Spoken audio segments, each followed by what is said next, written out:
Hi, everyone. Welcome to Office Hours. If you're watching on YouTube, you can find out more about what we do at officehours.global. Our first hour is general discussion about media and production in general.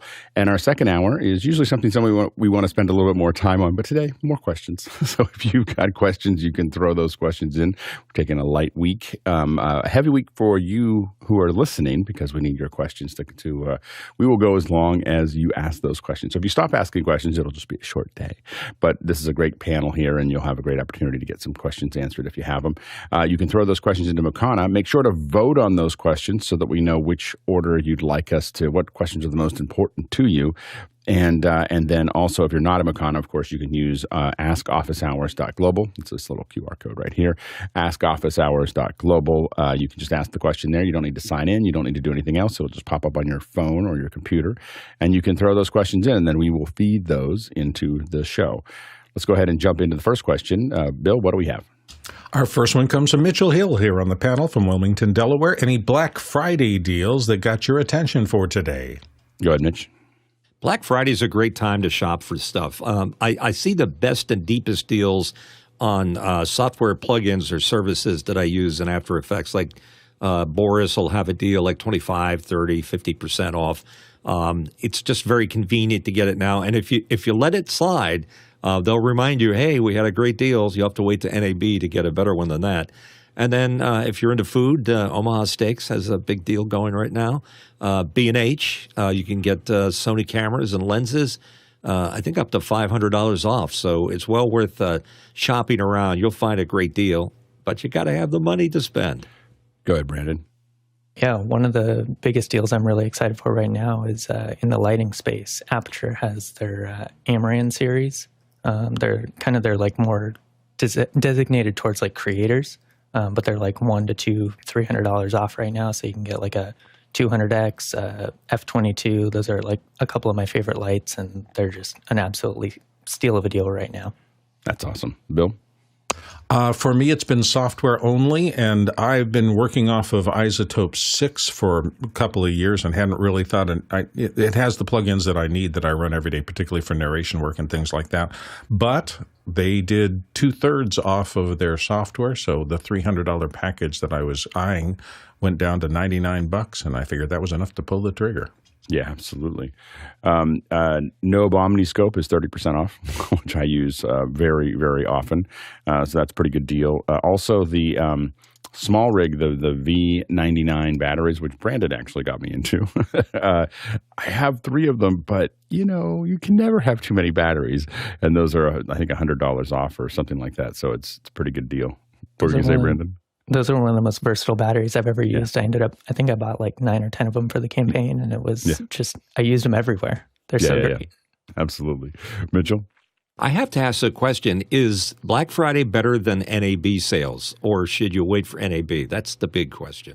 It's just different. I mean, I think that different people prioritize different things. So you have to kind of watch. Some people really use Black Friday as the way that they make up their quarter, and some people wait until NAB. I think NAB, I think there's less of a, it has to be released at NAB than there has been in the past. But I think that it's still a pretty important time to, especially if you've got new products, to go out. I don't see a lot of sales of old products at NAB. NAB is more of a, like Black Friday is more of a, we're going to sell what we have. NAB is more of a, we're going to announce what we have.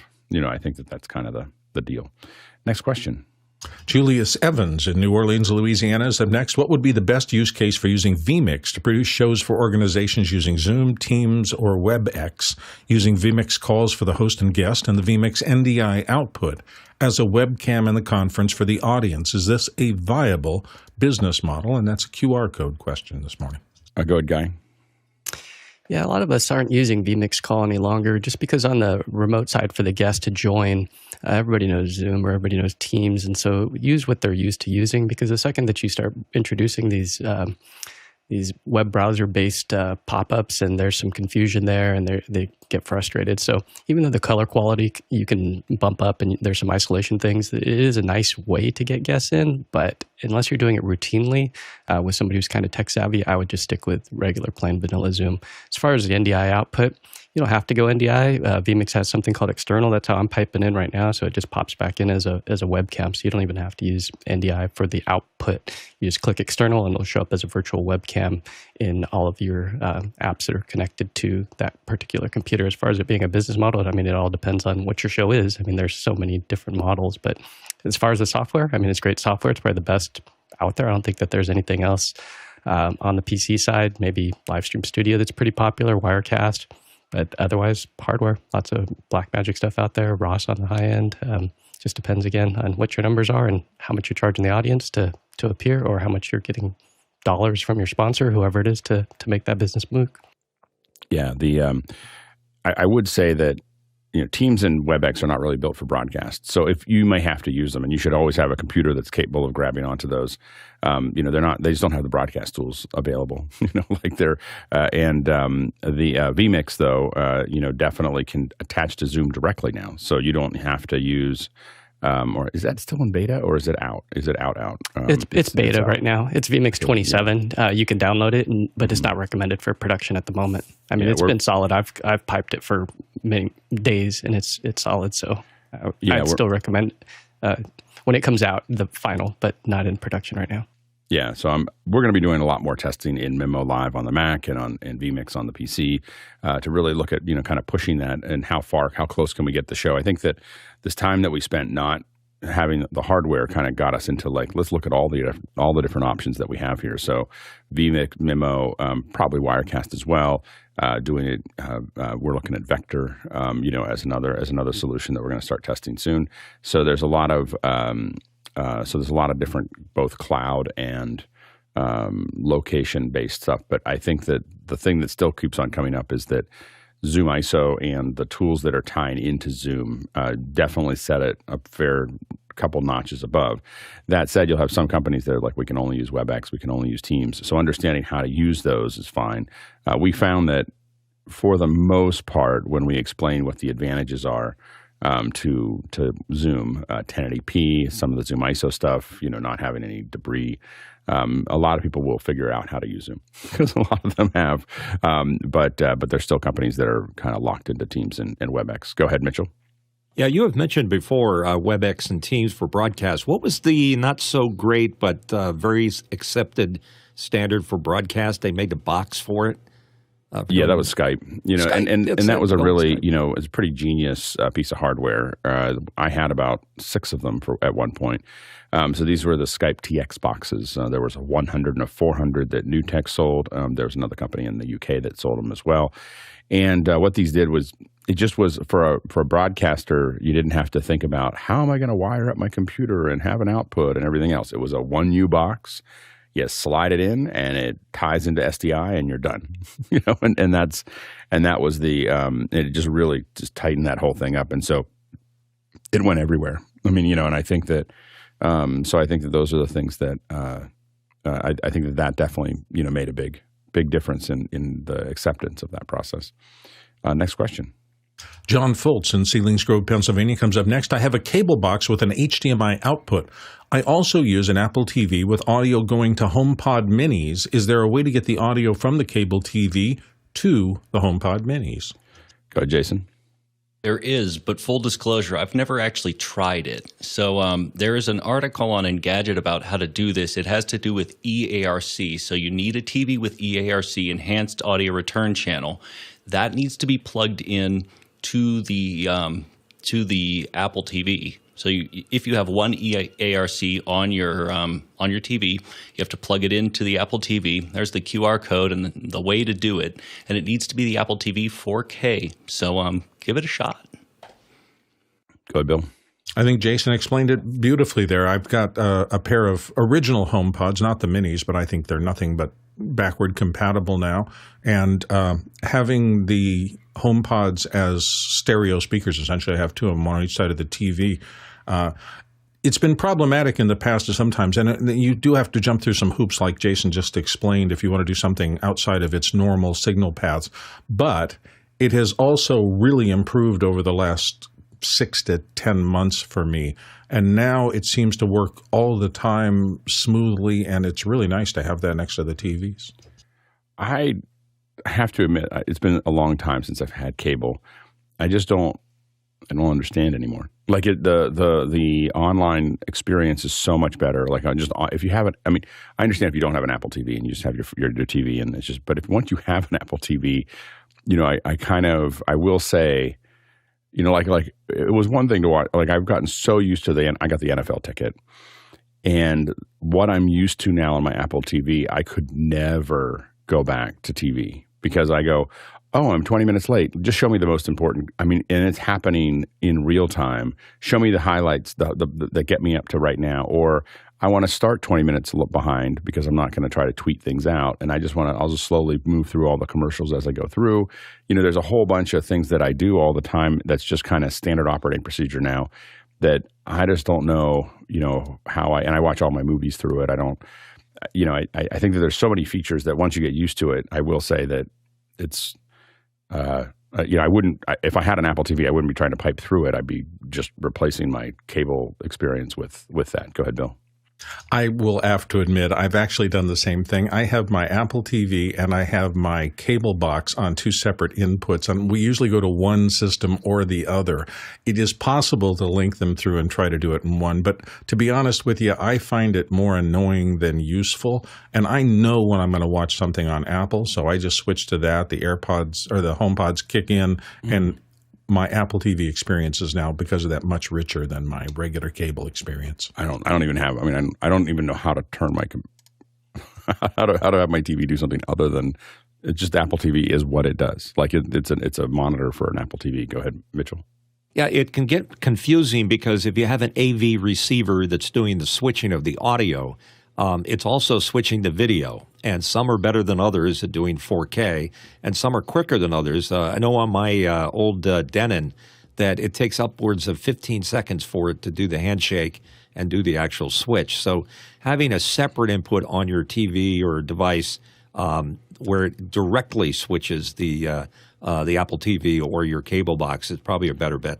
And that would definitely affect me if I use something other than the Apple TV going into it. So my Apple TV goes into into a AVR. But that's the only thing. I mean, there's other things that go into the AVR, but I haven't switched to them in years. Like, I don't know. I'm sure that they're in the server rack, like with the AVR, but I don't know. I don't even know if they work. I think there's so I've kind of stopped going down that path. Like it'll throw you because you'll switch it and you're wondering what's up and nothing's happening. I don't think it would throw me because I don't see why I would go anywhere else. Like I have nothing else to put on that TV. Go ahead, Bill. The other thing is that now this is the way we are in modern entertainment. You now have three incredibly smart devices, right? Because they built all that intelligence and the cable direct feeds and everything else into TVs. Then you have your cable box that has access to all that stuff through a paid service. Then you have the Apple TV on the other side that is also an incredibly intelligent source. So you really have three conductors that you're trying to make all understand each other, and it's crazy. I don't think people worry about it when they don't. I mean, again, I also have YouTube TV on my Apple TV, and that eliminates any interest in having cable. Like it's the YouTube TV it's just a much better experience than cable ever was. But I only remember cable as distant memory because the last time I had a subscription to cable was 1990. 1994. so I haven't had it. So I admit that I'm in a different space than most people. But I like watching the TV shows. When people come over, we watch news and things. But I mostly just watch movies. Next question. Next one comes from Julius Evans in New Orleans, Louisiana. Office hours is the standard for producing a pro virtual production on the internet.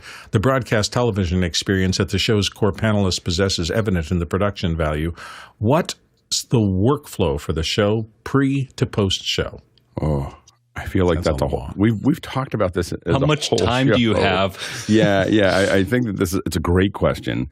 What we'll do is we will. I'm gonna take kind of a side out here.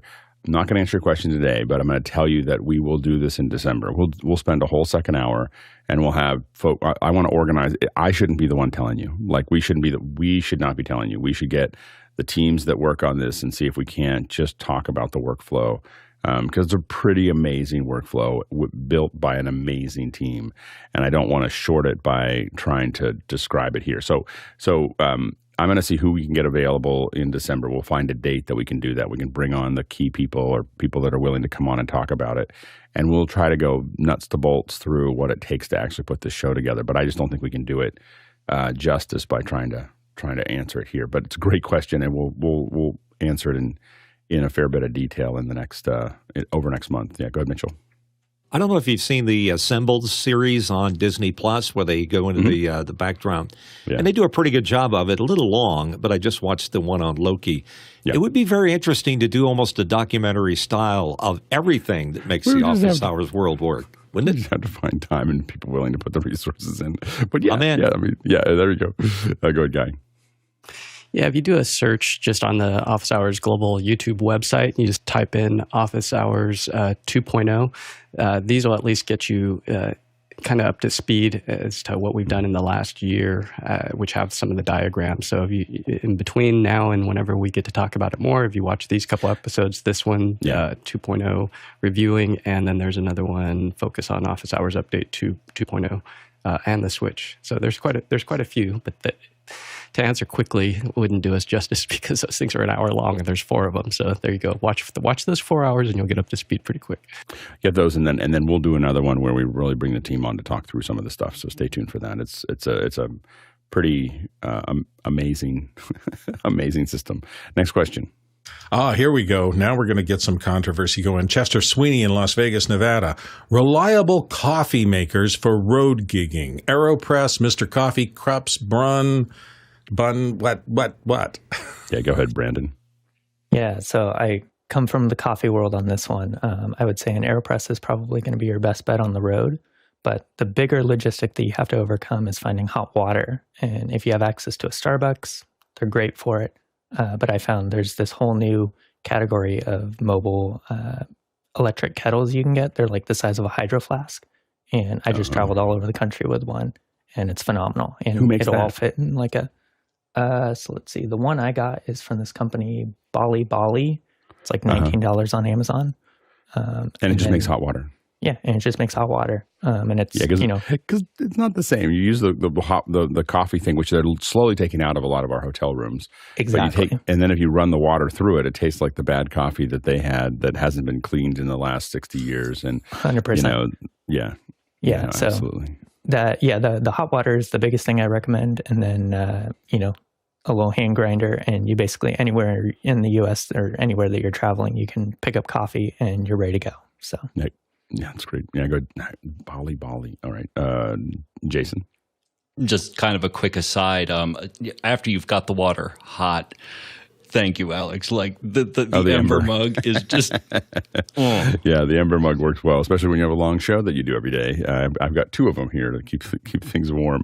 I have to admit that most of the time when I travel, I go to Starbucks, I know where the Starbucks is where I travel, and I go there, and I don't eat out very much. So it's funny. I have this thing. I really like the Impossible Burger or the Impossible Sandwich at Starbucks, and so I'm traveling treat. Some people like to go to big buffets and the big breakfast and everything else. My traveling thing is I get my Grande Americano with nothing in it and an Impossible Burger, and that's like my little treat for that I'm not at home making a much better meal. so anyway, but it's something at least different.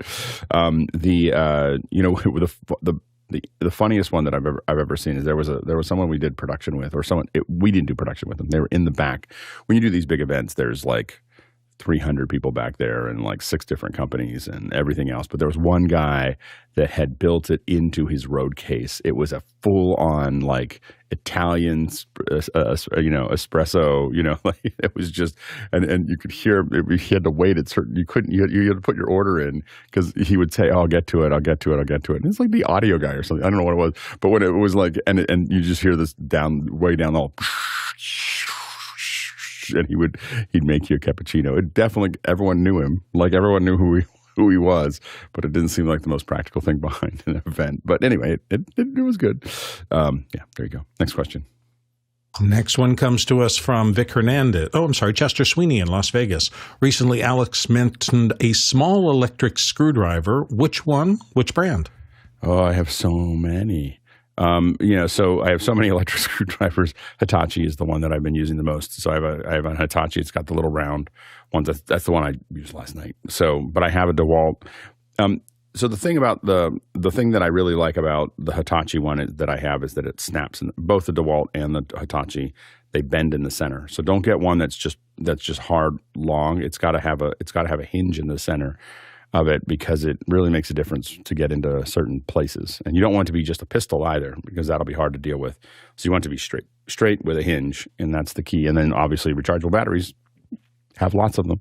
Know where your chargers are, and that usually is. And anybody who's ever built a rack without a drill, you need one. Like it's super important. Yeah, go ahead, Mitchell. Yeah, the Black & Decker I use for my rack. And here's the trick to having it work right is it needs to have a torque stop on it because if you're doing rack screws, you don't want to strip them. Yep. You go, Bill. Well, you said small, so one of my favorite new little tools is this little time. It's a teeny micro screwdriver with that. But the thing is, the number of bits that they provide with it, this is 2/3 of them. There must be 70 or 80 little tiny different bits. I got one of those just like that, and I can't find it. It's somewhere in this office. It's like I put it down somewhere, and I can't locate it. I needed it the other day because I had to disassemble my KVM switch. But go ahead, Jason. Regardless of which screwdriver you use, speaking of Black Friday, iFixit makes the best bits, and they are compatible with all electric screwdrivers, and they are actually stainless steel, and they actually have a warranty that's decent. Yeah, I got one for my son. He's got the iFixit one. So I had to borrow that yesterday, too. Next question. Vic Hernandez is up from Springfield, Missouri next, and Vic says, present company excluded. Who are your favorite voiceover actors or narrators? I like Will Lyman on Frontline, Stacy Keach, the Nova and others from PVS, and John Facenda of NFL Films. Go ahead, Mitchell. Vic, I'm glad you mentioned John Facenda. I grew up with him here in the Philadelphia area. He used to be on Channel 10. It was a CBS affiliate, and he just had this great sonorous radio voice from way back when. And he's the guy you recognize from the original NFL films, like These Modern Day Gladiators. You know, this guy just had this rolling voice. So I grew up with him. And since then at NFL, Harry Callis and another gentleman named Jefferson Kay, who has passed on. In fact, all of them have passed on. Maybe that's a curse. But there's a lot of people out there that do this for a living. Some of them are actors. Some are just voiceover people. Here's a crazy one. My favorite is Liev Schreiber, who's an actor, and he's doing more and more documentaries. He just has this voice, and he knows how to romance a copy the way it needs to be done. Look him up, Liev Schreiber. Go ahead, Bill.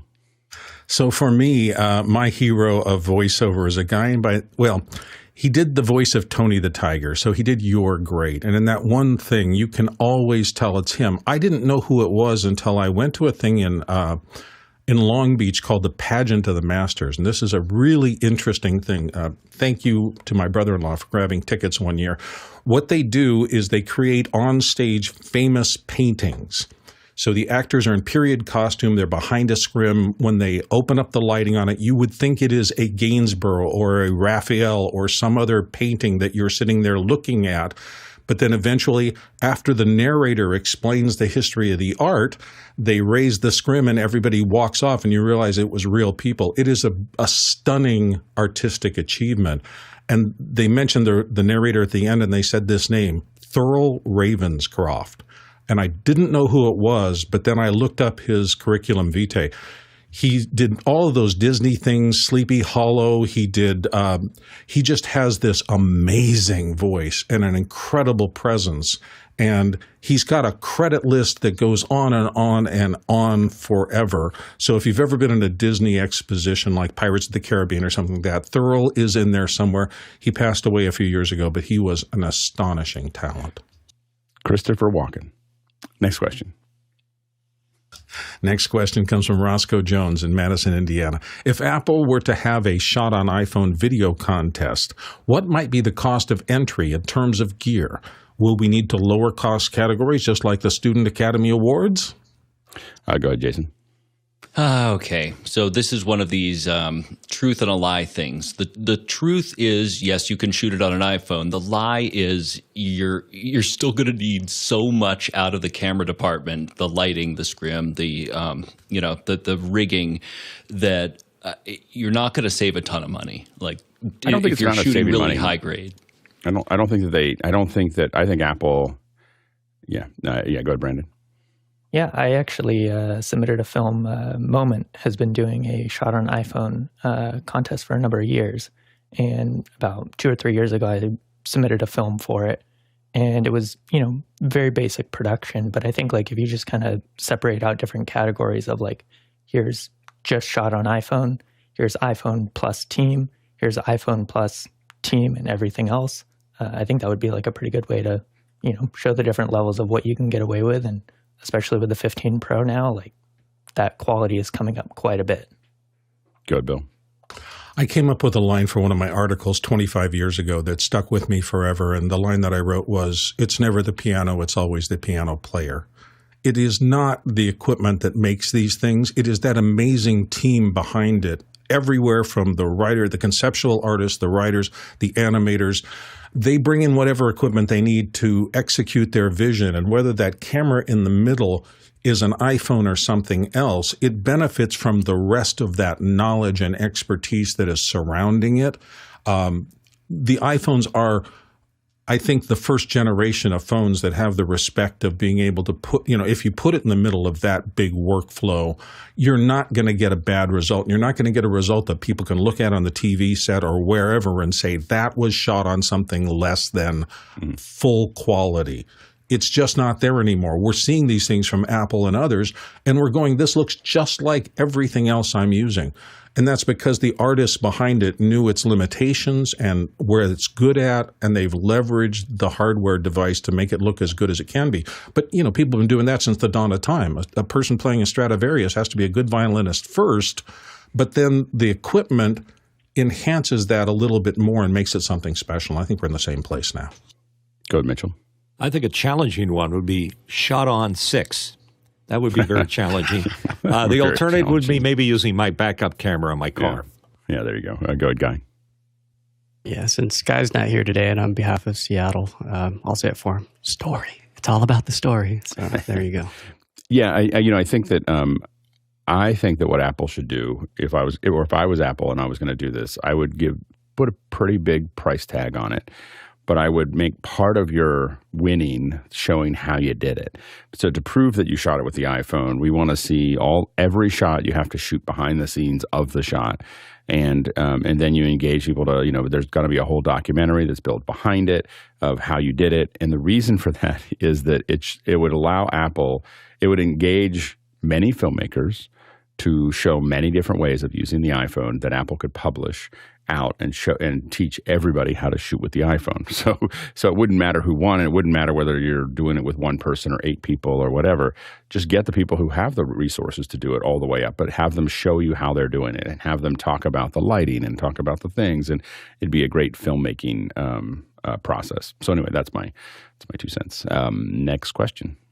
Douglas Carmichael's up next. He says the industry talks about LLMs, large language models, being the next big thing with the OpenAI boardroom drama. Do you think tech companies will see that bashing a product or service around somebody else's LLM just makes your product or service more vulnerable? Yeah, basing, I think, not bashing. Basing, I'm sorry, I said bashing. Yeah, basing it. I think I think that there are some companies that are depending on more than one LLM to make that actually happen. So, federating these between multiple, LLMs, I think makes sense. I do think that OpenAI has solved most of that problem, but you do have to be careful of paying attention, trying to, and I think that what they've created so far may not be what we end up using. I mean, they've gotten far enough ahead, but there's a lot of, rebuilding these models is something that can be done. And so it's not that it's, other people are going to come up with their own models, and some of the models are going to be completely paid for. So I think that you'll see these copyright, safe models where people feel like there's ownership available and so on and so forth, where everybody gets a piece of the copyright, for instance, and those types of things. So you're going to have different models that work in different ways as you go down that path. And so I think that where you'll really see an explosion of all kinds of models is once a lot of the lawsuits get to the Supreme Court and are decided. If they lose those lawsuits, then the game will be really on. What we've seen so far is just, this is like the first inning. It's a very, very, very, very early days here. But I think, and they're going to continue to get more and more powerful. It's kind of an amazing. I was amazed when my wife said she was using ChatGPT. I don't know why. It was just there was something about that of her going, oh yeah, I asked it this thing. She was asking it what are the best gifts for this kind of person, blah blah blah, and it just gives her a whole bunch of ideas. And as a brainstorming tool, I think a lot of these AI tools, that's where they're really strongest at the moment. Next question. Paul Pruskowski in Gainesville, Florida is up next. He says, what are some good wireless in-ear monitor systems, and he's looking for hardware and software, to support a distributive team producing a multi-location event? Good, Bill. I'm very glad, Paul, that you mentioned the system, because we often focus on just what's my best in-ear monitor, but that is really just the last tip of the entire chain. And I think the chain is far more important than that little tip. You can plug 10 different things into a really good talkback or commentary or IFB system, and they will all work really, really, really well. I know Alex has a lot of opinions on this. I'm hoping he'll give you some suggestions as to how these different ones vary. But the system is more important, I think, than whatever is sticking in your ear. There are a lot of good things to stick in your ear to do that. Good guy. Yeah, it depends on if you need them to talk as well. So what you're going to see on a lot of sets are Comtex. These are the most popular. And so you'll get one of these little body pack. You'll get one of these little body packs, and then something like some cheap headphones normally, like even these little cheapies here, because you really don't want them back after people have used them, and especially if it's something like this where you stick it in their ear. And then there's the Ear Heroes that I know Alex uses a lot that you can also throw in. So it just depends on, again, if you want them to talk, that's a different system. That's an entirely different chain. There's Readle, and there's some of these other higher-end systems that people will use. But if you don't need them to talk, then you just need to blast it out, then the Comtex. And normally these things are rented, or you'll find a sound person that has them. And then Electrosonics, if you need some high-end stereo stuff, Electrosonics makes some really nice offerings with the M2T and M2T or M2R. Yeah, the one that we've used the most for these has been the Shure PSM 1000. So that's got 2 channels per U, and so they're hardware devices that let you just do it and you have it. And these are straight IFB. We use it. I don't know how many of the Comtex I used to own, but we used those mostly for our clients. We didn't really use them necessarily for. So we gave them on the set. We gave them to everybody so they could just hear the show, so they could walk around and hear the show. And those work on a 75 megahertz or 216, I think, are the 2 that are there. Or 75 hertz. Anyway, 75 and 216, the 2 channels that I know that we had there. And the ones that we do that are really invisible are Phonacs. So Phonak works on the same as the Comtex, actually, but you can actually put them in. They look like, if you ever watched 24, they're like little Jack Bauer ones, and you pop them in, and those are the most low key. Like, you don't see, there's no wires, there's no nothing. They don't go very far, so you know that's a studio environment type system. But they're really people like them. Like they think that they're cool. The quality of the audio isn't really great, but it's good enough to hear what people are giving you instructions for. So I think that Jack Nicholson used to use a Phonak to have people read him his lines right before he said them during the thing. And I guess I heard that Johnny Depp used to have music playing for his mood when Pirates of the Caribbean in these little phone X. You can't see them.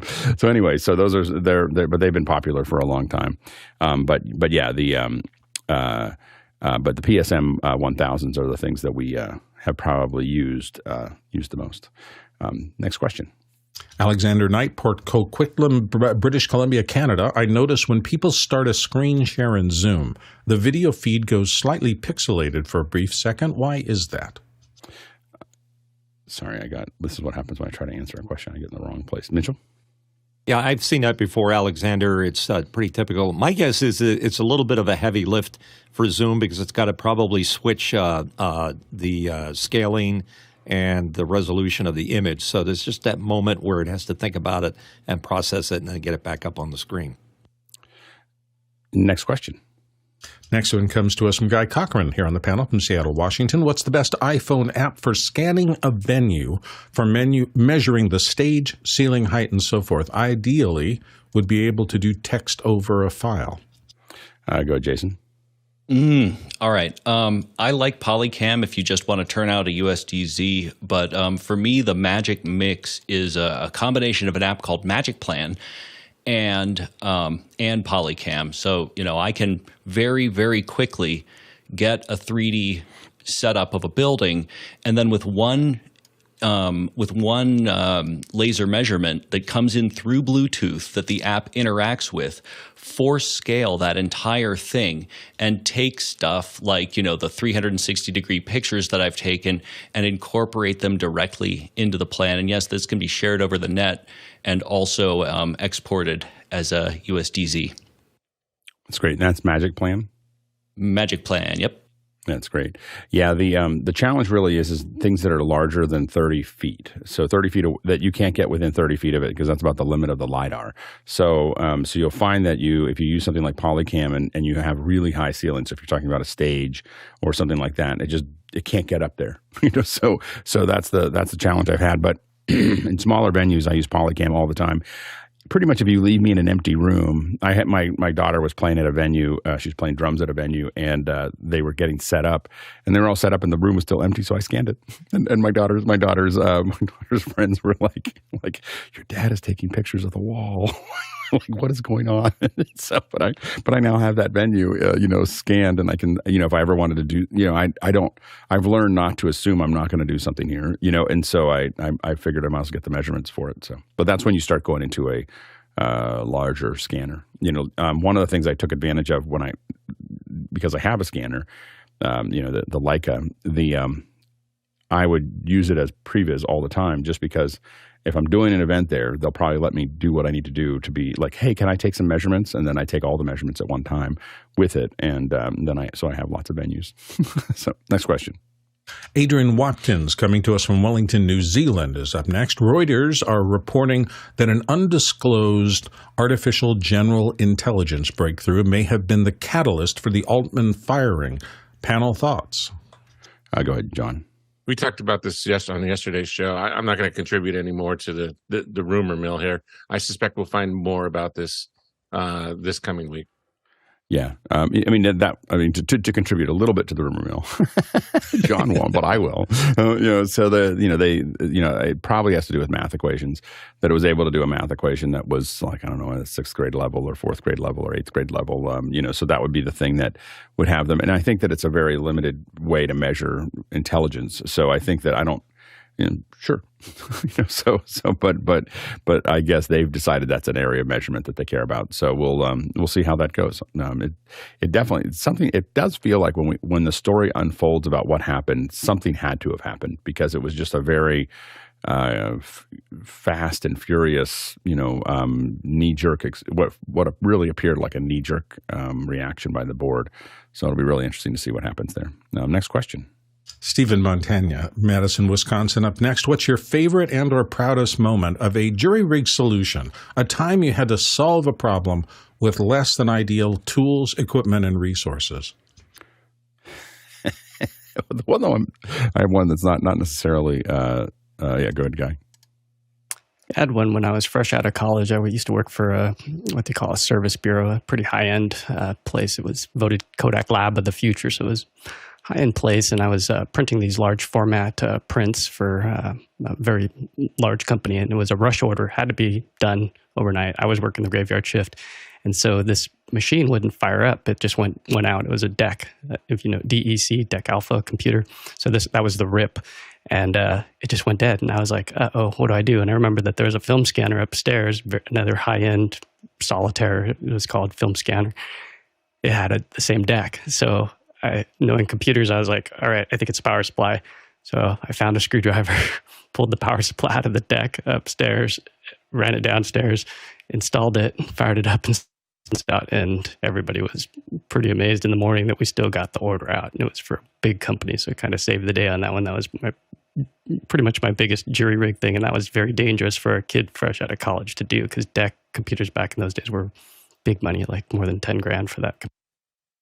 Go ahead, Brandon.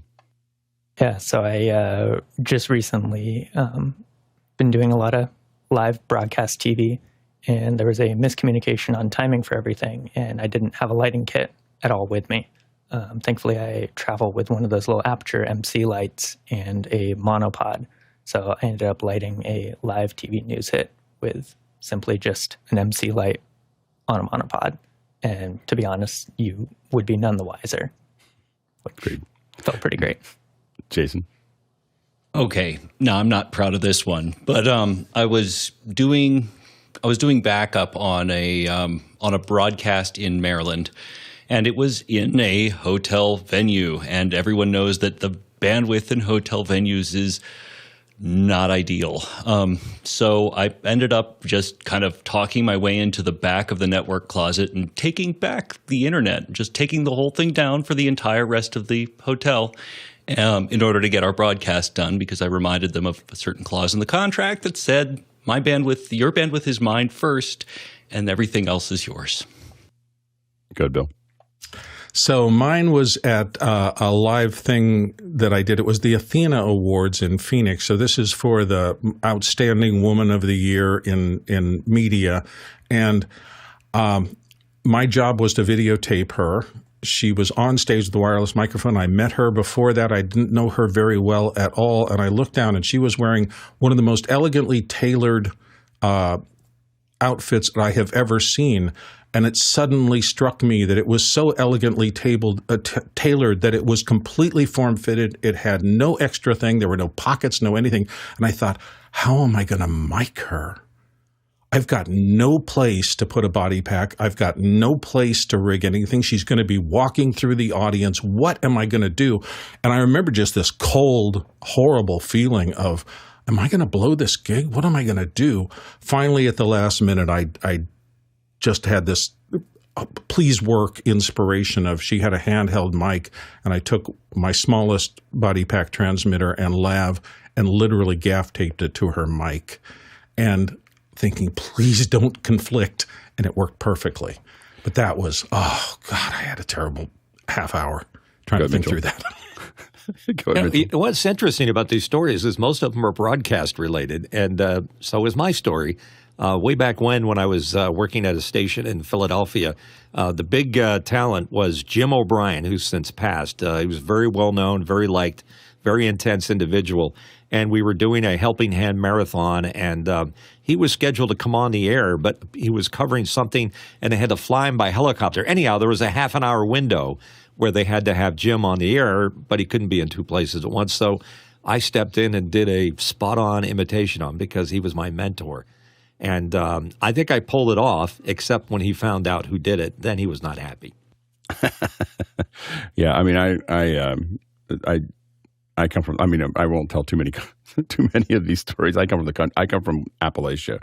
So like our entire life experience is tying things together and with things. And I think that the one that I'm probably the most proud of was we moved into this new house, and there was this parking area, and as soon as my wife pulled out of it, I said, you're going to tear the front. If you keep on coming out that way at that speed, you're going to tear the front bumper off.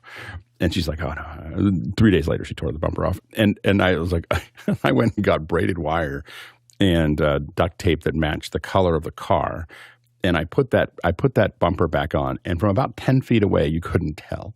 You couldn't tell that it wasn't there. Like, and she was like, I don't know if I should be impressed or very frightened at your ability to craft a bumper back onto it with duct tape. But anyway, that's the one. I think that the one that probably was the most impactful.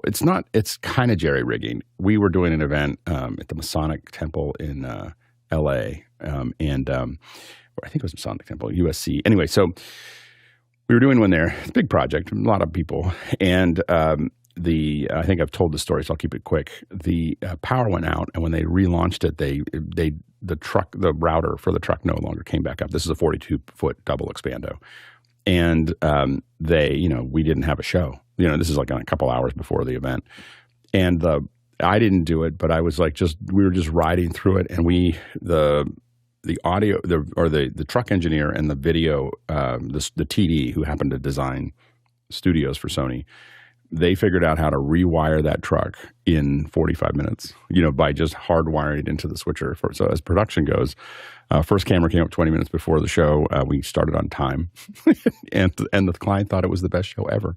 And so that one, and I think that it's not so much that I did that one, but what I will say is that is the power of hiring really high-end. Like, I focus a lot on hiring a very experienced, very high-end crews, because when things go wrong, they would figure them out. As opposed to, people you can hire a lot of crews that can do things on sunny days. It's the crews you hire are the ones that can do it on the rainy days.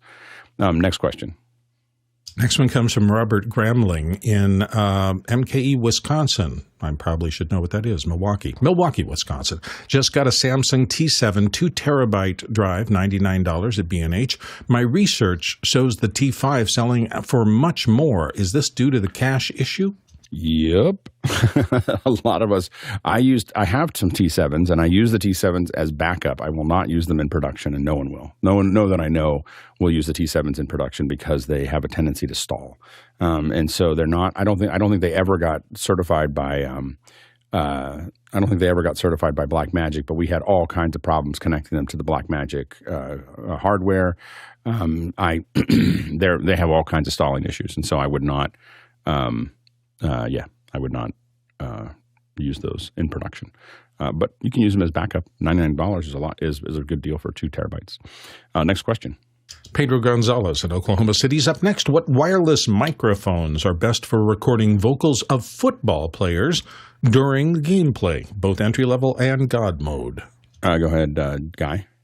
Yeah, if it's a pack that's going on, a football player, there are regulations about these because they can hurt themselves. So there is a company that specializes in this. They're called Q5X. These are very thin. Like when you look at them, they're thin and flexible. And so those are the ones that you'll see on the professional level. And then there's also parabolic mics, of course, from the sidelines. That way you're not attaching anything to anybody, and that you're going to need somebody who's actually cueing that thing left, right, up, down to get those sounds. I once actually worked on that crew, that specific crew that puts them on the shoulder pads. They put them on the 2 guards. So they put them on both guards just in case one gets nailed. And the time that we were doing it, I'm not familiar with the ones that Guy showed there. The ones that were used on the show on the game that I worked on was Zaxcom. So they're very, very small Zaxcoms, and they would and then you put a piece of neoprene over top of them. So they get put right into there's like a little cleft in the shoulder pad, and they get put there, and then you put the neoprene over top of it, and it's pretty seamless to them, to what it's there, to the guards there. But there's 2 of them, because the guards come in and out, but I guess the guards are the most stable. You don't swap guards very often in the offensive line, and what's interesting is also there is that team, and when I say I worked on that team, I didn't do anything special. I moved memory cards, and followed along and ran errands and got coffee. But the team there is there to protect the players, and so there's just a team there outside of the broadcast that is taking the mic and moving it up and down. So it's that's all they do is to make sure that you can hear the blue 45, but you don't hear all the other stuff that happens in the huddle, which is remarkably little. Like, you think that there would be a lot of drama. There's not. They don't have enough time. Next question. Henry Ramos in Yonkers, New York, up next. Shopping for a new laptop for software mixing. Is there any way to compare USB bandwidth to support external devices? For example, a laptop A can handle more bandwidth and power over laptop B. Go ahead, Jason. Okay, so the first thing you do is you get a MacBook Pro because it's always going to work. And then you use that to figure out what the bandwidth is of the drive that you're trying to measure, or in this case, the bandwidth. And once you have that known speed, there is actually a way to do this in Windows. You can go over and load the command prompt and then, type in WinSat space disks hyphen drive and then the drive letter. And that will do a Windows-based push of the saturation of the drive. But again, you get a MacBook.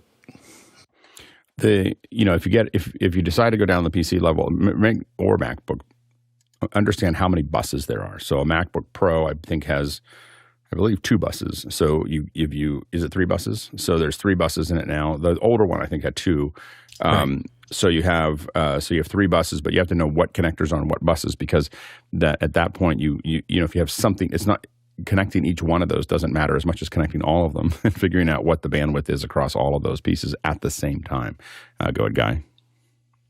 Yeah, from what I recall, Henry's also using Vmix. I believe he's talking about a software PC-based video mixer solution. So on that front, I'd be looking also at laptops that include Thunderbolt, and that way I'd be kicking things out to Thunderbolt to get the fastest bus possible. And then I would be looking at known good capture devices such as the AJA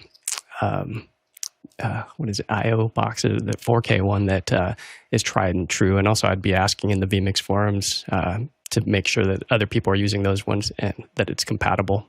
But I wouldn't worry about USB speeds. I'd just go Thunderbolt. Oh, yeah. Go ahead, Bill. Yeah, and what was talked about buses is actually very important, because most people don't realize that if you have 2 ports on one side of your laptop, they may be on 2 different buses, but they may be on the same bus, in which case they're going to share the bandwidth of that bus. So you really need to dig into the hardware configuration, look at the specs of the machine you have, and try to figure out, maybe if I plug one into the left side, and instead of plugging the second one into the other port on the left side, I plug it into the right side, you can get yourself on 2 different buses and get more performance out of it that way. And I will say that if you're talking about live mixing, I know people do this on a laptop. I would not. I would not do a live show on a laptop. I would bring a machine that has cards and internal capacity and those types of things, even in a rack mount that I drop down. I've had too many problems with the performance of the laptop changing during a show because of stress, and so I would not do any kind of major show. You can do little shows with it, and then you don't care about the bandwidth. But if you're doing a major show, I would get a desktop machine. Next question. Alexander Knight, Port Coquitlam, is back from Canada. I have 2 rack power conditioners with a ton of pigtails going into wall warts. These are hanging off the back end and making me nervous. They'll slowly come unplugged over time. What's the solution to better secure and organize? Go ahead, Mitchell. I got 2 suggestions for one better than the other. I have the same problem. The first thing you did right was to use those pigtails because it takes up less real estate on your power conditioner. What I generally do is I take the wall wart and zip tie it to a flat piece of metal that's either in the rack or some part of the your system where it's close to all the devices that need the power. The other solution is to go with a power distribution system like Anchor, which I like a lot better because it reduces the wire count quite substantially. And if you get the right one, I don't know which one to recommend, you can get one that can cover most of your power requirements. Go, Jason. Okay. So for the things that are always in a rack that I've been nervous about in the past, this is a perfect use case for cyanoacrylate, otherwise known as super glue. You just super glue the pigtail to the wall wart and it's not going anywhere. Go, Bill. The other thing, if you want an elegant, a little bit pricey solution for the still photographer market, there's a company called Tether Tools, and they make a whole bunch of things that either super glue or attach to something and have a little tether nylon braided cable or something like that attaches to something else. They are designed so that a working photographer who is moving around a lot in a live circumstance, so that their cables never come out. I've found their tools you can spend some money over there pretty easily, but they have a lot of bespoke solutions, particularly for things where you want to be sure that it's not going to fall out, but I have to take it off later. So they'll have little 2-part clips that are very small that you can detach on your intent to detach, but that when you click it in, it'll stay absolutely locked in position. So take a look at Tether Tools and see if you want to spend that kind of money. Yeah, and if you're using a lot of wall warts, then you may have a lot of things that are the same voltage, like 12 volt or 18 volt or other things like that, and you can think about power distribution. So you just have a thing that you get rid of the wall warts altogether. So they are converting AC to DC. You can just give DC to DC. You can build it. There's companies that make a lot of these, PSC and others, that make a lot of great power distribution tools. And I would strongly, if you're building something long term. We've had stuff where we still use the wall warts if we're changing the system a lot, but at some point you want to think about moving to a power distribution block. Go ahead, Jason. Alex's advice is excellent. Just be double sure you understand Ohm's law and amperage and voltage. You can't split it out. You need a true power distribution block that's designed to deliver quality power to those. Or it'll be much worse than the other options. Go ahead, Mitchell.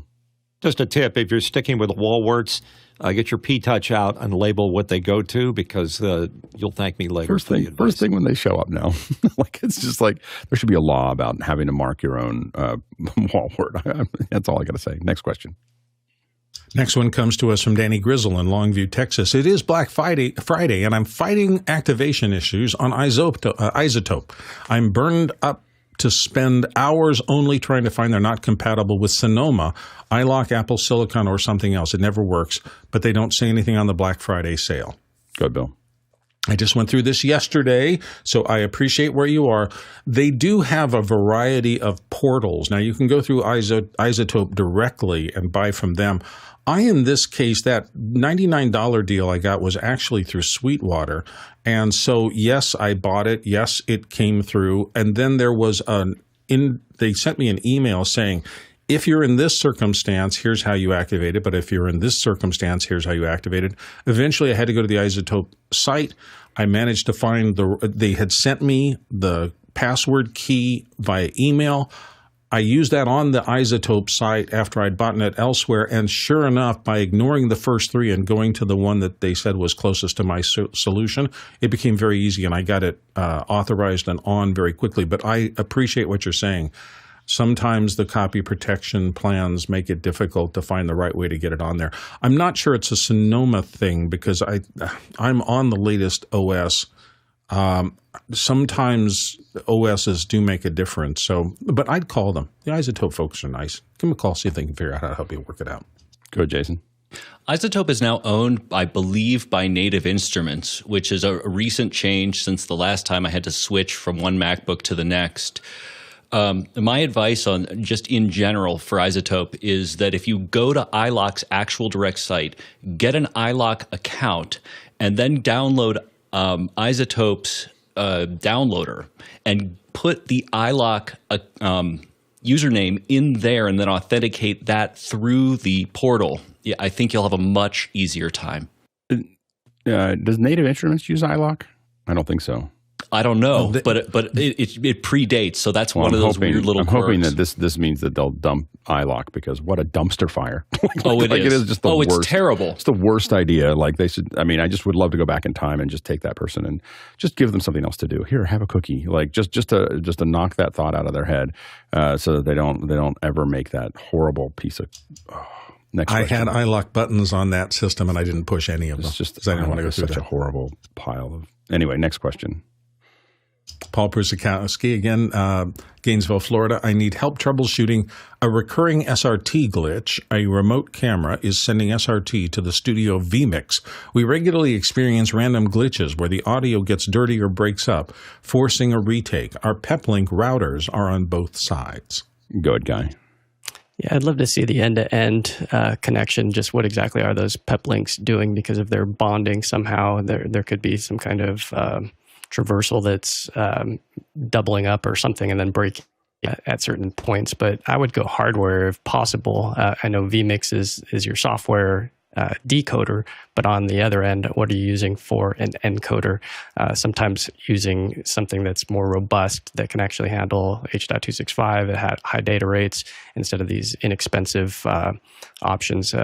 This is why I like running lots of tests, but I used to have a 9-up test that I would allow people in our SRT group. So I run a SRT large Facebook group, and I would put this 9-up so anybody could send stuff up. I could spool that up today if you want, Paul, and we could run some tests. And that way we'll know that it's not a port issue, or if your Peplink is doing some kind of double authentication or something where it's doubling things up. I would never, I have in the past used bonded solutions for WebRTC, but I would never do it now. Like I would consider that an invalid connection. Like it's just, I have so much trouble with it that I will use it for streaming. So we do a lot of, live view and a lot of bonded stuff. If I'm streaming one direction and I can increase a buffer to 3 seconds or 5 seconds or whatever, bonding works perfectly. And for any time of real-time conversation, I would never do that, like ever. And also really consider whether you can do something that's going to record on the other side. I've had some issues with what is it? Is it Shoutcast? No, it's not Shoutcast. It's there we go. See, I went too long. I went through the black. I thought I had it figured out, and then I started and I talked over it. Yeah, exactly. The Q&A is hard. So anyway, when it's pure Q&A, you forget. I went into that answer, and I thought I was going to say a couple things, and I said more. Anyway, next question. Next question comes from Mandy Carluccio in San Francisco, California. In a stereo audio workflow, is input ganging an industry standard term or just an Allen Heath console term? Would stereo pairing be a better term to use with only 2 channels, or is it better to use ganging even in vendor agnostic workflows? I'll go with Jason. I think this is an Allen Heath thing. I've never heard it used outside of that world. Yeah, I would use stereo linking. And looking in the chat, Mickey agrees. I would say stereo linking. That'd be good. Next question. Rion Smith in Trinidad, West Indies. I use 1080 PTZ and box cameras to get the height and small footprint. I mount them on light stands. My last 2 outdoor events, I put the stands on a box riser, but the bass and sometimes wind cause vibrations on the image. What stands can fix this? So it's not the stand that fixes it. Well, the problem is weight. So the issue that you have is how heavy is that, is whatever you're standing on. So you may find that, for instance, in the basic stand issue, you may not use, instead of using light stands, you may want to think about C stands. That's going to increase your weight, but the weight is what makes it stable. So you have to think about that. Sandbags can also help. You can have the sandbags and you can throw those sandbags on, and that's going to weight it down a little bit more. But the problem is that mass, the low mass of your light stand that makes it so easy for you to load it in is what's vibrating and in the wind. So those are the things that so anyway, so you have the C stands will be a lot more stable, especially if one of the things that we've done for some of those is heavy C stand, and then we take the base. Some of the bases on C stands you can take out. You can take the legs out, and we weld that to a 1/4 inch thick plate. It does not make it lighter, just in case you're wondering. And you can either weld it or you can have it screw in. So instead of popping in, you can give it a mount at the bottom, so you can take the plate off, and you set it down and you plate it in there, and then you throw a bunch of sandbags on it. It's still a single rod that's moving up, and then it's still a single rod that's moving up. Now, as far as vibration, so that gives you the vibration. One of the things, the easiest thing you can do is throw thick neoprene underneath it. It's going to take out some of the fine vibration that you have.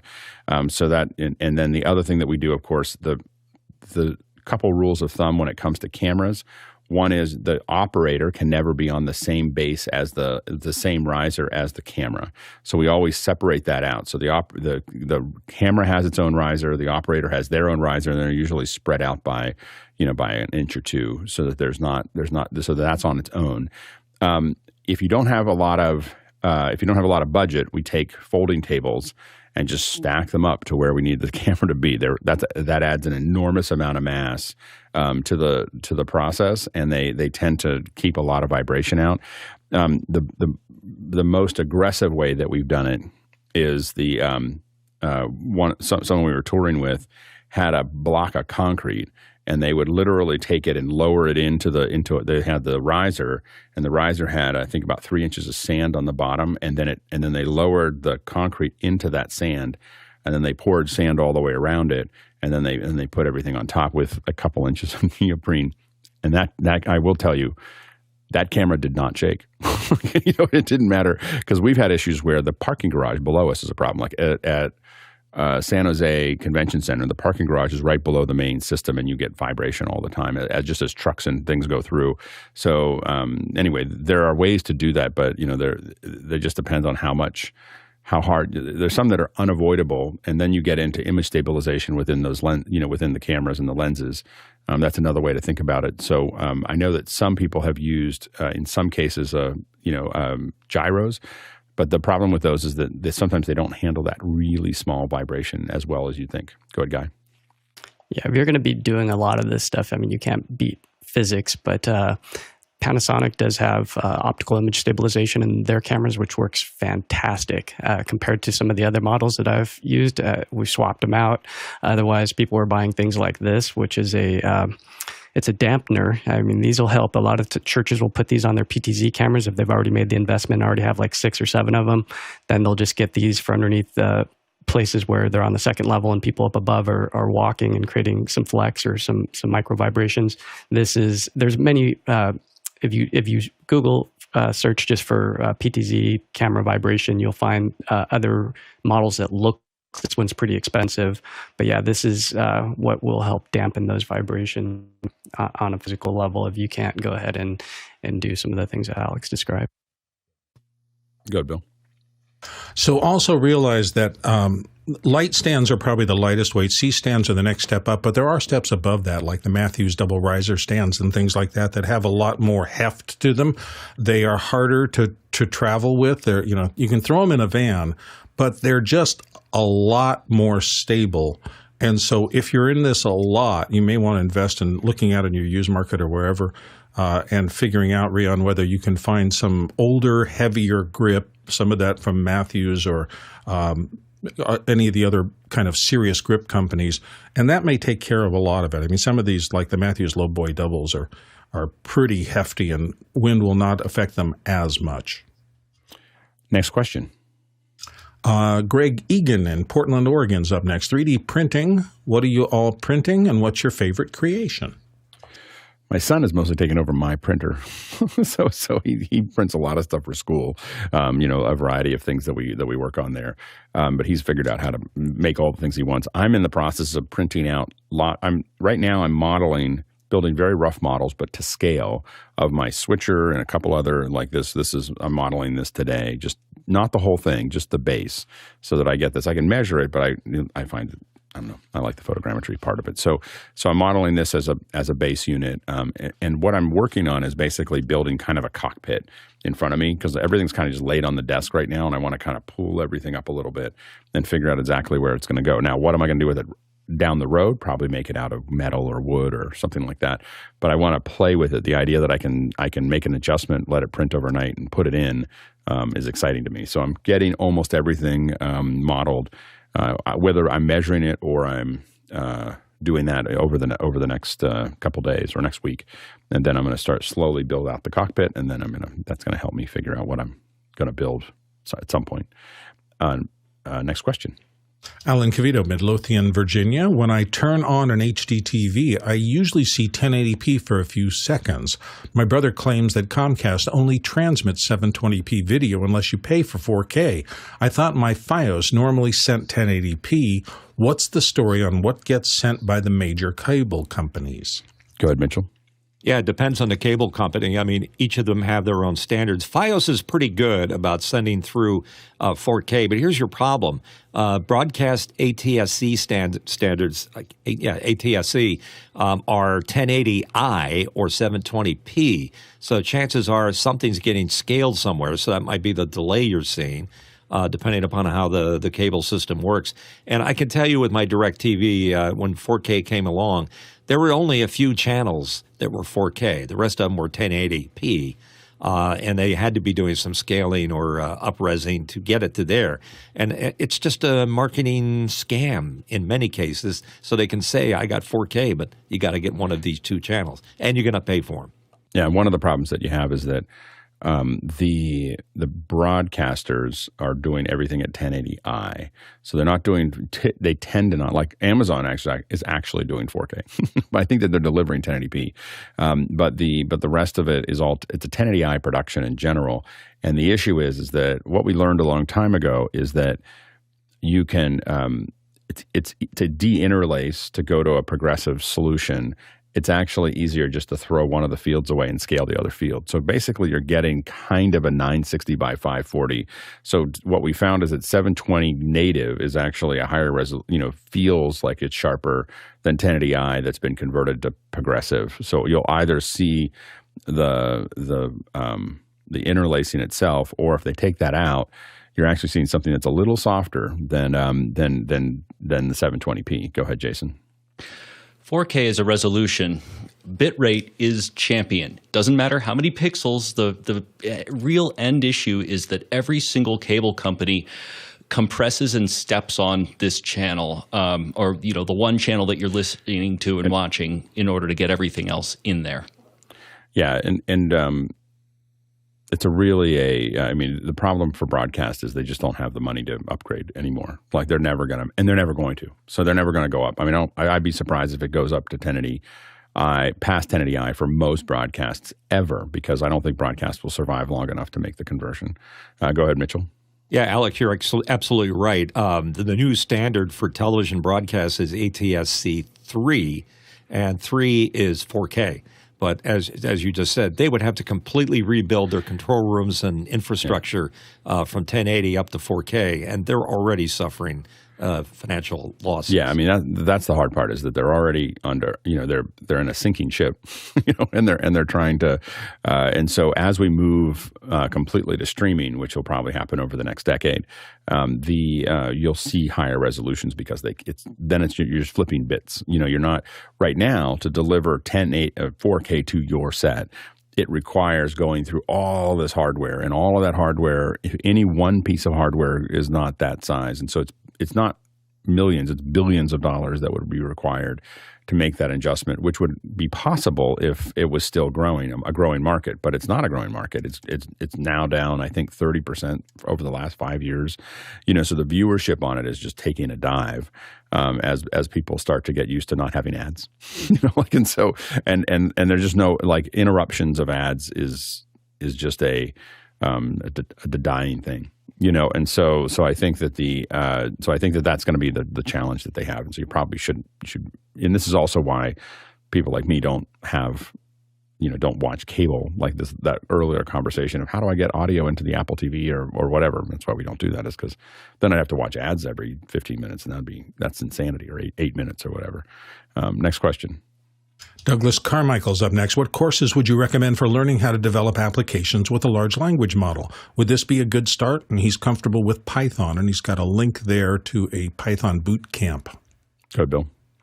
Well, I don't know anything about programming, so let me just start off there. But I do have friends who do, and I was actually in Cupertino recently, and I was talking to my friend Dr. Greg Smith, who is a developer and works with us a lot. And I just asked him at lunch, for the heck of it, so what are you working in now? What language? And he said, I switched almost entirely to Swift. And I know they're developing iOS apps and things like that. So I just, out of curiosity, when I saw this question come through, I said, is Swift good for AI? And popped me right to GitHub with an incredible group of libraries that you can work in Swift directly with AI things. So I would think maybe that, although again, I am not a programmer. I'm just based on what friends who know way more about this stuff than I do have suggested to me recently. And I don't know. I mean, I would do a lot of research on the ChatGPT, the new API stuff that they're doing. I don't know if there's art. I think that right now you're in that world where the advantage is that you can get into it right now and start to play with it. The disadvantage is you have to be able to bootstrap yourself. It's mostly, you're going to read a bunch of stuff on the web, you're going to do stuff, and it's a harder time to get in, but it is, the field is fairly opened and green. A lot of us that were working on Star Wars I got hired to work on Star Wars when I was 26 years old because I had hacked my way through that stuff. I didn't take any classes. I hadn't known any, didn't know any things. I had just worked my way through it. You can't do that now. You can't, generally you're pretty, the kids who get a 26-year-old or 24-year-old or 23-year-old to get a job at ILM or Lucasfilm went to school for it. And they are much better. They're 10 times what I was when I was hired. As far as their knowledge base, and so it's harder to get in now. So the time to get in is right now, but you may not be able to find a course on it. You may have to just figure it out. Next question. Roscoe Jones in Madison, Indiana. How did we end up with a 23.98 frames per second used in film editing on analog video formats? And do we still need to know these oddities of editing? Go ahead, Mitchell. Yeah, I see Bill smiling. Bill understands the headaches that are caused by mismatched frame rates.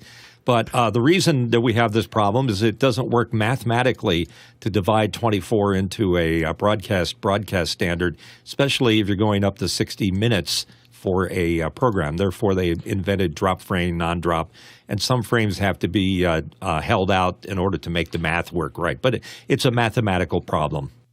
And the frame rate and drop frame are a different world, but it's two different, two things different, because drop frame is a time code issue, which doesn't have to do with the frame rate. The 23.98 to 24 is a frame rate change. Go ahead, Bill. Yeah, they don't drop frames in time code, they drop frame numbers. But here nor there. Originally, the reason we got into 29.96 and 24.976 and all the rest of these was because when they bolted color onto black and white video back in the early days, there were some anomalies that they had to deal with mathematically, and it ended up being that these numbers worked for engineering, not for anyone's common sense. So it's a deep rabbit hole. If you want to look back into what, if you just pop into Google why 29.976, you will get all sorts of reading. You will spend a whole Saturday afternoon perusing why it happened. There were technical reasons. They're perfectly valid in the old days of broadcast, and that got carried into the new days of non-broadcast, and we're still dealing with it today. And I can't tell the story completely, but someone who was there, who was there when it happened, in the room where it happened, said that it also has to do with how Avid handled, specifically 23.98 had to do with, there was an opportunity to go to 24, and Avid was handling its audio pipeline in a specific way, and the way the timing worked. There was a misunderstanding of how that timing should work that ended up causing this to occur. And so anyway, I'll try to get the whole story for you. It was explained to me once, but I'm afraid that it was a long night. So anyway, it was explained to me exactly what happened from someone who was there, giving them the corrections of this is what the problem is with your timing. And but it ended up just pouring concrete into it, and that was it. Next question. David in London is up next with, is using a 20-inch or 50-centimeter lantern light modifier above a two-person interview setup in a small space with an Amran 100D light sufficient? I read directing the lantern straight across creates a hot spot. Does this hold true when positioning down from above? Go ahead, Brandon.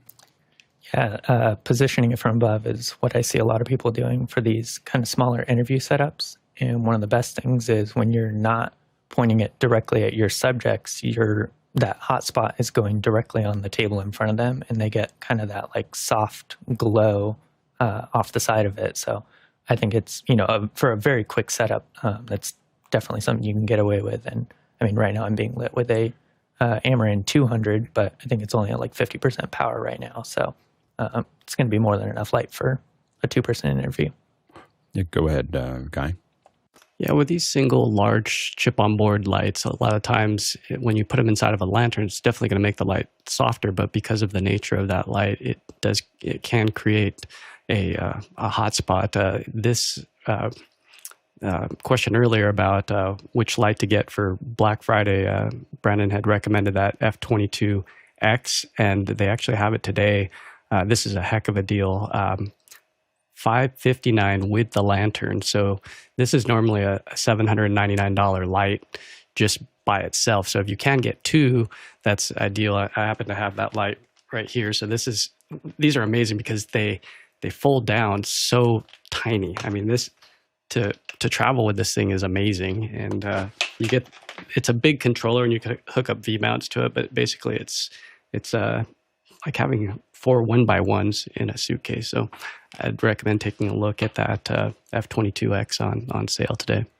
Good, Bill. I'm going bold. Lighting is like cooking, right? You start with a piece of protein or something else, piece of tofu, whatever. And so that's the base, and that is your emitter, some sort of emitter. It can be a panel, it can be a single source, it can be anything. That's your source.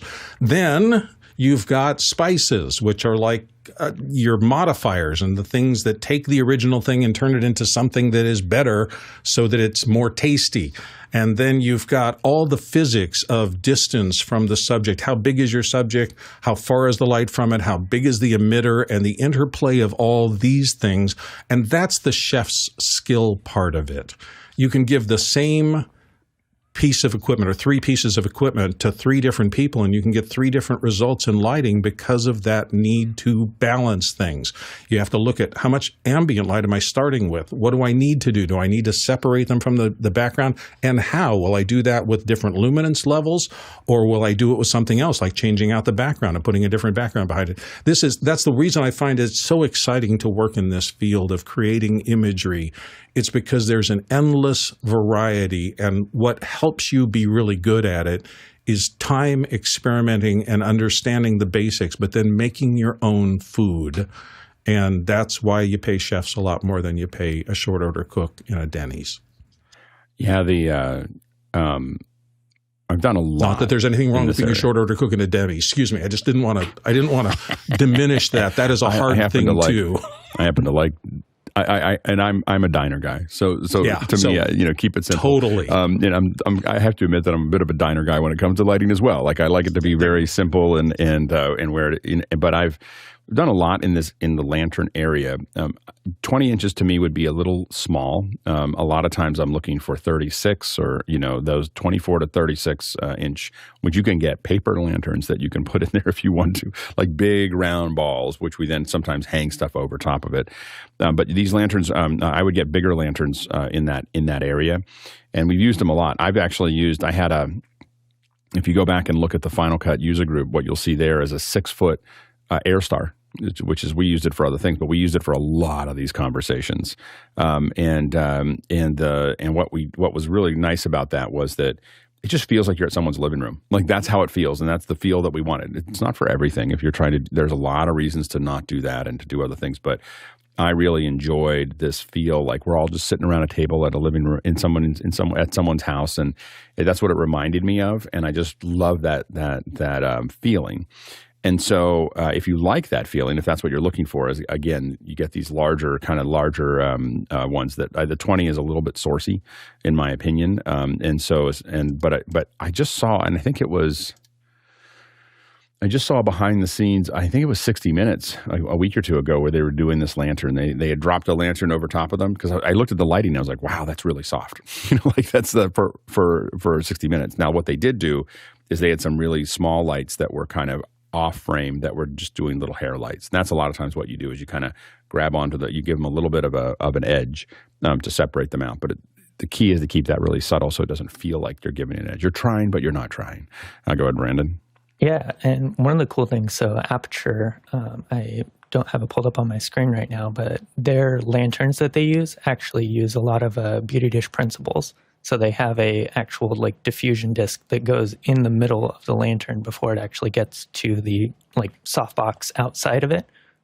So even those smaller ones, you're going to get a pretty disproportionately soft light. In a lot of sets I've been on recently, they use them as the fill light for the rest of the room, because it's kind of umbrella of back in the day, where it's kind of just a spilling light everywhere. Yeah, absolutely. Next question. John Fisher in Oklahoma City, Oklahoma says, how do you manage all the various battery chargers? Mount them in a static location, take them out and plug them in as needed? In a production, there's usually a table for it. We usually have a table of lots of different things that are there. One of the things that we definitely got into was making sure that there was a lot of phone chargers. Interestingly enough, we like to put our producers near that table, and it's not because they need it. It's because it brings everybody that's important over to that one table because they realize there's free charging, and so you end up with lots of clients and lots of the clients' friends, and everybody else all wanders over to there. The only thing I would say is tape the phone charger cables to the chargers. Go ahead, Jason. Yeah, plus one on what Alex said. In short, if it depends on the nature of the charger and the nature of the venue, how and the way that you're working.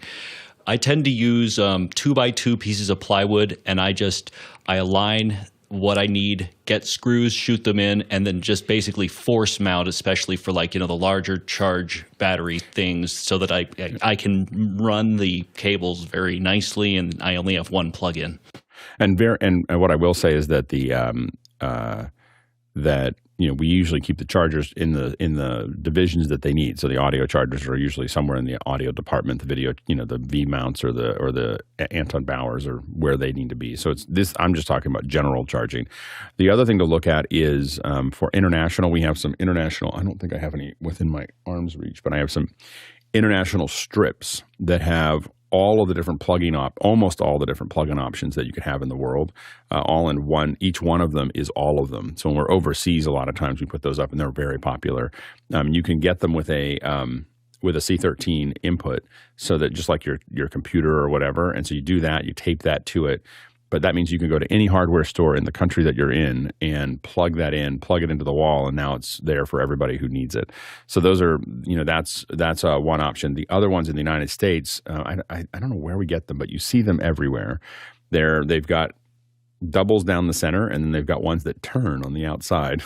We use those a lot. I can't remember who makes them, but I see them everywhere I go. It's like probably the most popular power strip that I've ever seen in any place. Are these ones that have a strip down the center, and then they've got ones that rotate up and down on the sides. Yeah, go ahead, Brandon. Yeah, and I mean also getting as many things over to USB-C as possible. I will spend inordinate amounts of money on things as long as I can charge it over USB-C, and even those small rig batteries that you were talking about earlier. One of the biggest things that drew me to them was the fact that I can just charge them over USB-C, which means I have to, keep track of less variation of battery chargers. But yeah. Yeah, absolutely. And this is the style. This is not the one that is the most popular, but what I'm talking about is let's see here. This is it here. That kind of thing is the kind of thing we see a fair bit of. I can't find the exact style right now quickly off of Amazon. By the way, a question for the panelists and for people who are there, people who are watching. Do the black levels on this screen share look any better than they did yesterday? There were some complaints about the blacks being crushed on the last one, and I did some work over yesterday. That looks pretty solid to me. It looks pretty good to me too. Yeah, I'm getting it's a little softer, but it looks fine. It might be soft, but I'm talking about just about the black levels. Yeah, they look fine. Yeah, so they look better, don't they? Yeah. So what I did to do that is just as a little aside. I took this little guy here. So this is the data color. Spider X, yeah. Spider X, yeah, Elite or whatever. Anyway, it doesn't look like the typical Crush. And the reason I did that was what I did is I took the monitor, I took the QuickTime, and I made it full screen. So I took the QuickTime that's getting the feed from the switcher. I ran it into QuickTime and it looked crushed. Then I moved it over to the screen, and when I went full screen, so I'm actually looking in that screen. I'm looking through the UBC into the QuickTime, and then I hung the data color over it and hit go. And so then it did the correction to the monitor based on the UBC output to the QuickTime. And so that's I'd done that before, but with a different one. And this was a much more elegant way to do it. The last time I did it, it was harder. Anyway, so that's my tip. But that's what I was curious about. I think I've made some progress there. I don't know if it's perfect, but I think it's better than it was before. So I absolutely think you did, because that camera shot that I showed really got crushed a lot a couple of days ago. And this so that's using the Spider. Better. That's using the Spider X over top of it. It is so it's SpiderX. The QuickTime is getting the feed, the BMD feed, full screen. If you don't do it full screen, it'll do a video loop. So you have to do full screen, so it acts like that, and then that seemed to work pretty well. Next question. Robert Sababity in Poland says, any suggestions to protect XLR cables that have to run under a doorway? Go ahead, Mitchell. Robert, let me commend you for protecting your XLR cables, because it can be a problem when somebody rolls over it with a big cart or walks on it with some cleats. They make these flexible rubber thresholds you can put in the doorways that have guides built underneath them.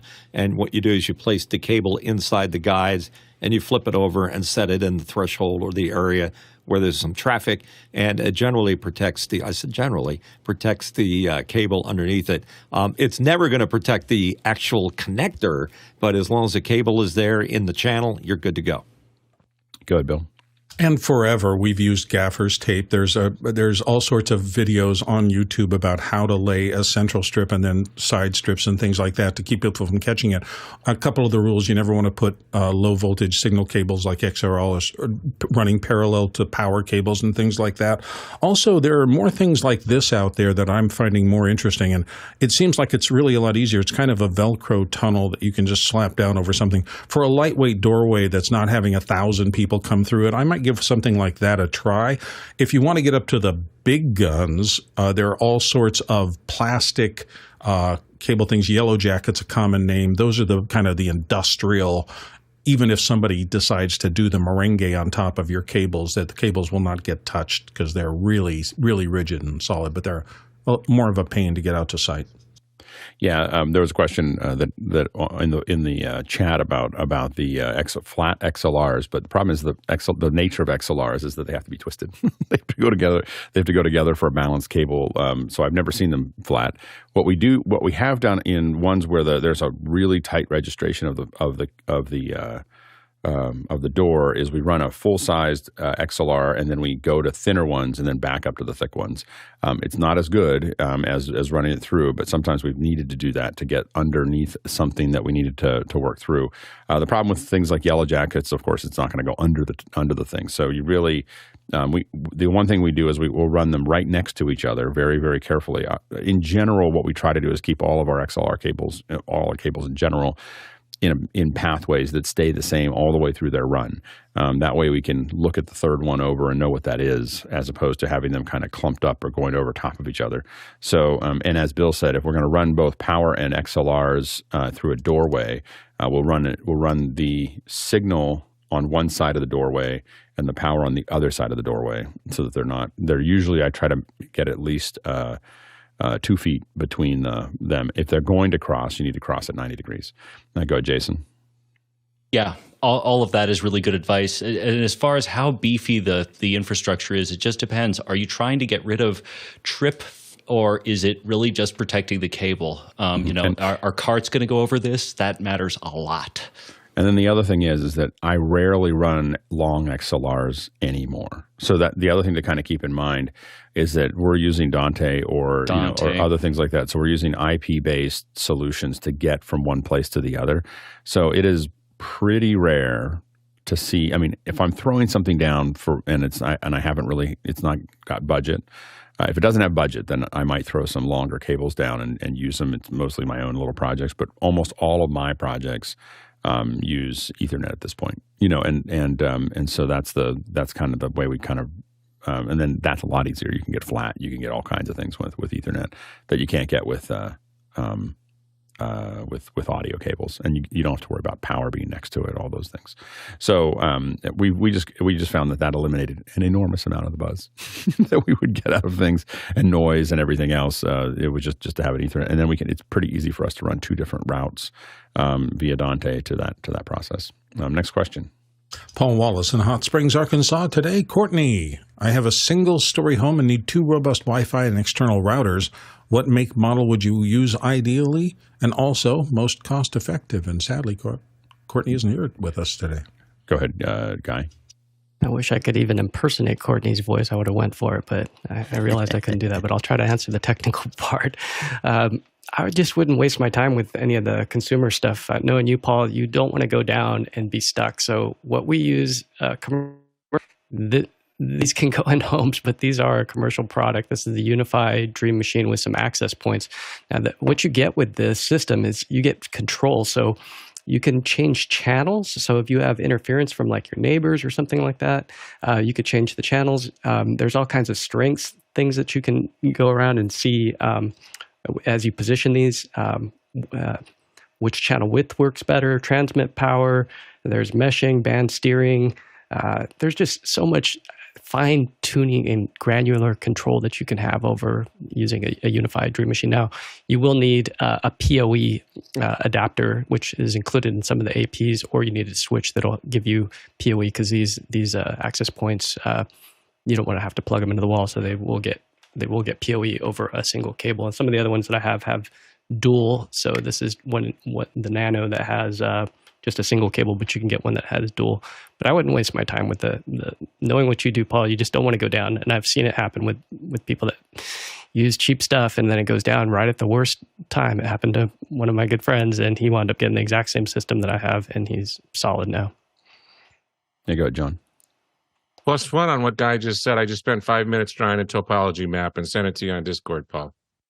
Go, Jason. Okay, if you're going to go consumer, go with the very high-end Eros, and you're going to spend some money. I think that Guy's solution is the better one. Do not get the cheaper Ubiquiti stuff. You're going to hate yourself. Yeah, I think as someone who did go through something that we thought would be easier, that someday I'll actually unwind again when I stop buying cameras. I think that getting the Dream Machine and getting a couple of those, and really what you're looking for, I think, is a good router, the Dream Machine, and a bunch of some switches and some.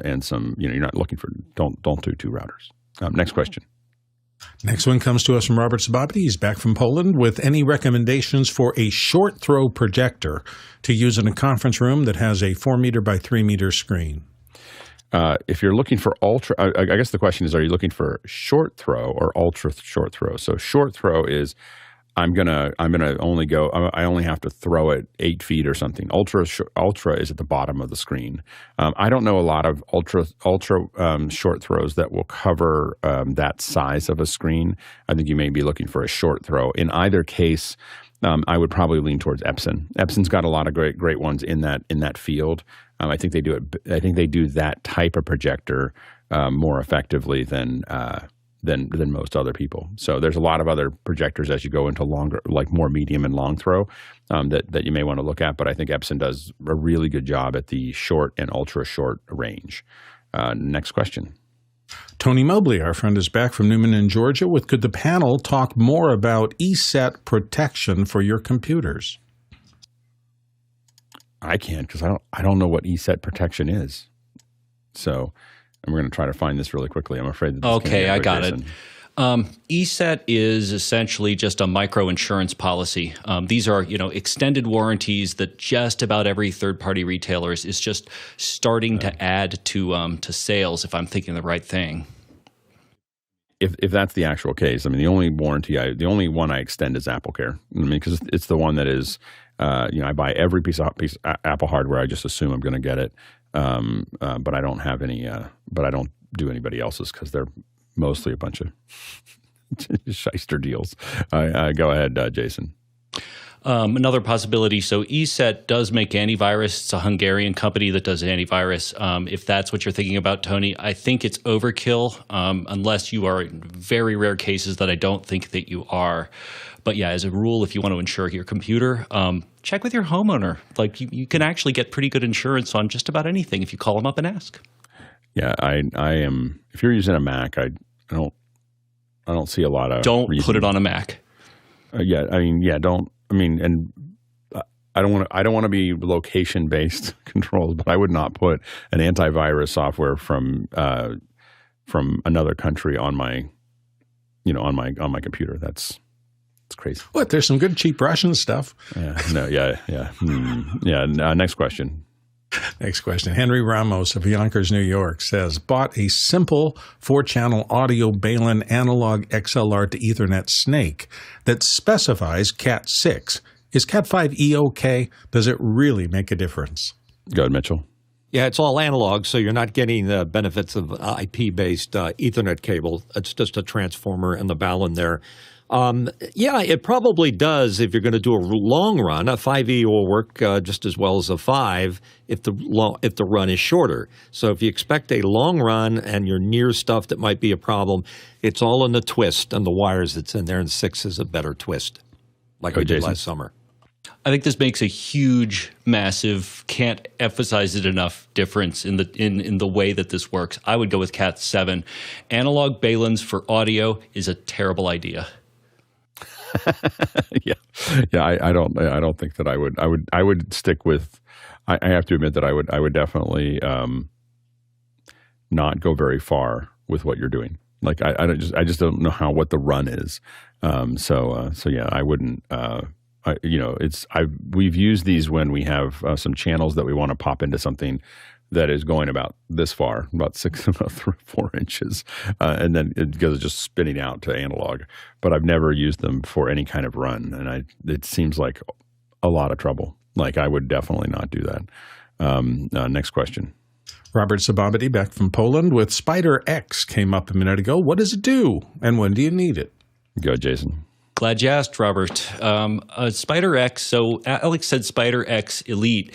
The Spider X is actually the same device, and the Elite part has to do with the software that you bought with it. You can upgrade if you want to, and it just expands the flexibility and use case for the device. So there's... Go ahead.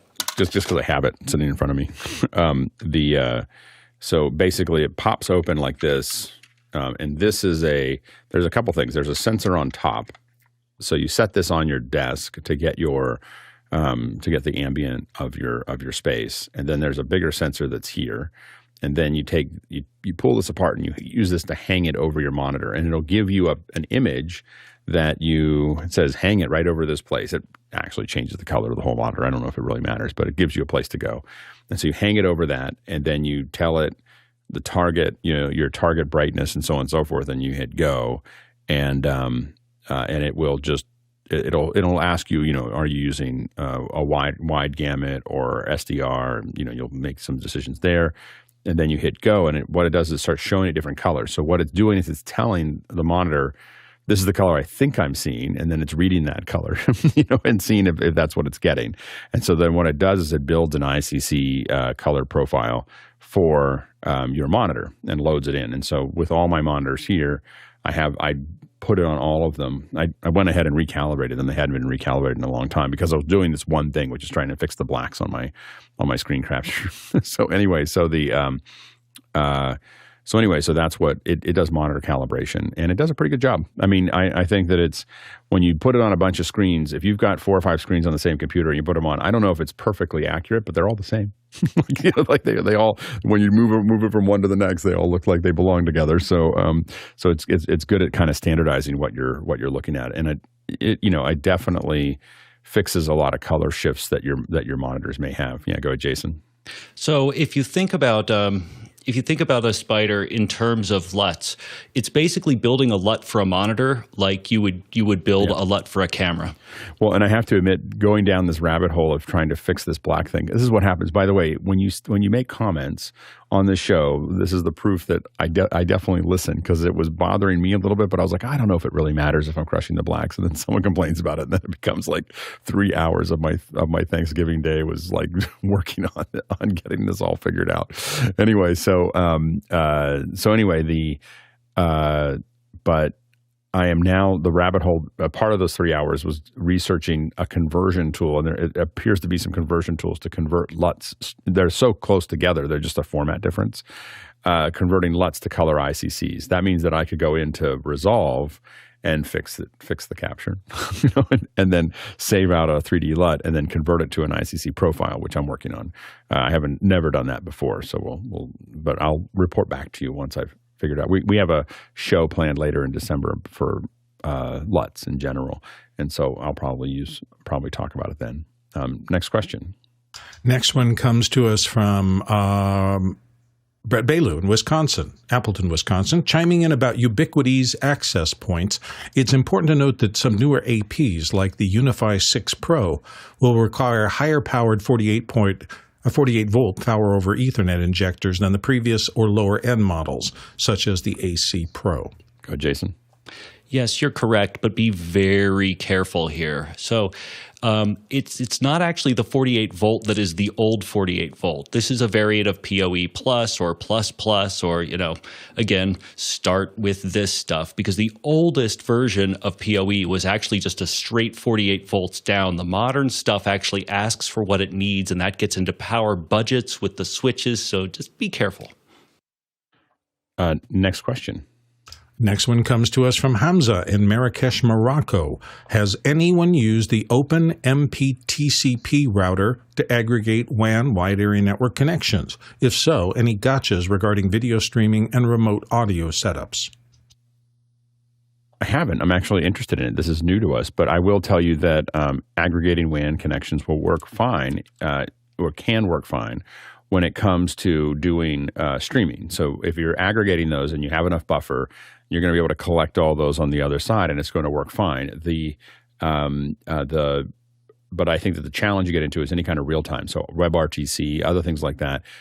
Anything that has real time connections, those bonds create a much higher level of jitter, and that jitter affects the quality of the signal. And this is all the stuff we were talking about a little earlier. Even with SRT, you can have issues. I think the SRT may get corrected if you turned up the buffer a little bit, but I think that would be, that'd be something to think about there. But it should work fine for streaming, but for remote studio setups, if you're looking for two-way communication, I would not bond your WAN connections on any platform.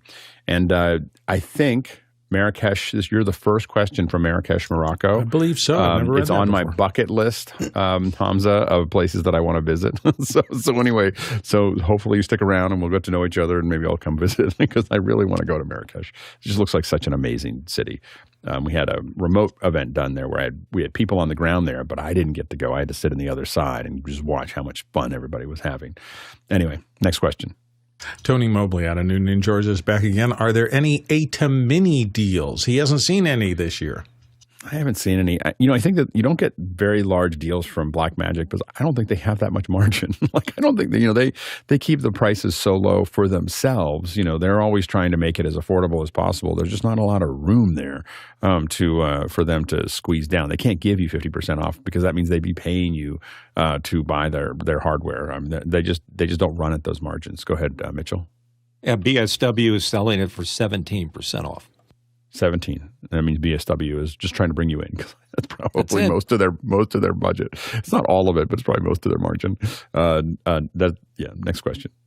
Josh Kaufman in Pittsburgh, Pennsylvania. LoopFlow 2.0 is a free After Effects plugin to animate flowing objects on static images. For example, rocket exhaust or a waterfall.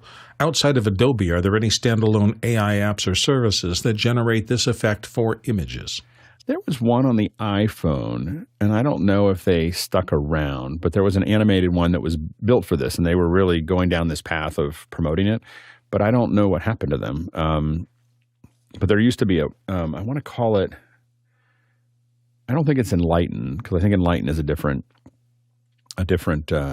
but there was, they were trying to build kind of a social network of making these move. And every time you saw it, it was really cool, but then you never got around to actually making one.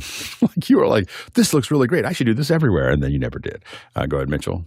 Yeah, what is the name of it when you take a static picture and you put, if it's got a waterfall, the waterfall's moving, nothing else is? Live photo. Pardon me? Live photo. Okay, yeah. But there's a name for the style of using it. It's kind of the rage in some areas. I don't know. Yeah. I just haven't. You see it every once in a while, but I just don't see it. Yeah, I don't see it regularly. Next question. A former panelist that we haven't seen in a while, Laura Seal in Greensboro, North Carolina, says, need to take my ATEM Extreme SDI out of its 6U rack case and put it in something more portable for air travel. Any recommendations for a pre-built solution such as a Pelican case? She doesn't have time to build. Yeah, go ahead, Jason.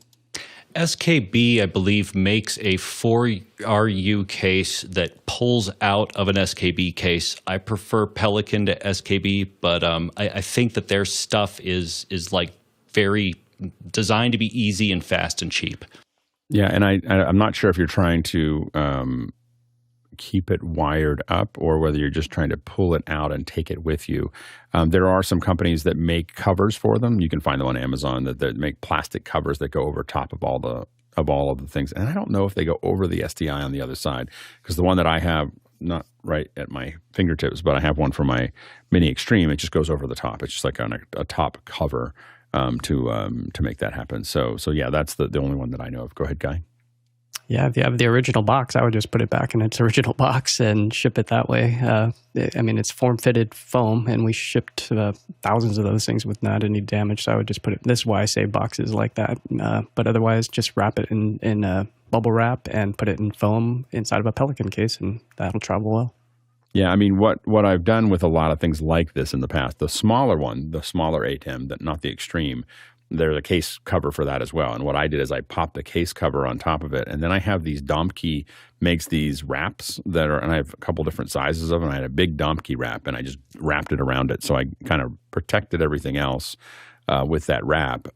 In some cases, we've taken foam and just put it on the end where all the connectors are. So it's like a little strip of foam that we just put against it, put some gaff tape across it.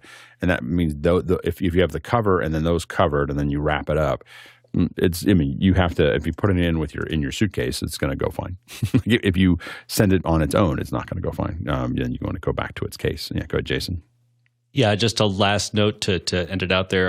DeckSaver is the company we're talking about. They make covers for absolutely everything, and they have a big Black Friday thing going on right now. Next question.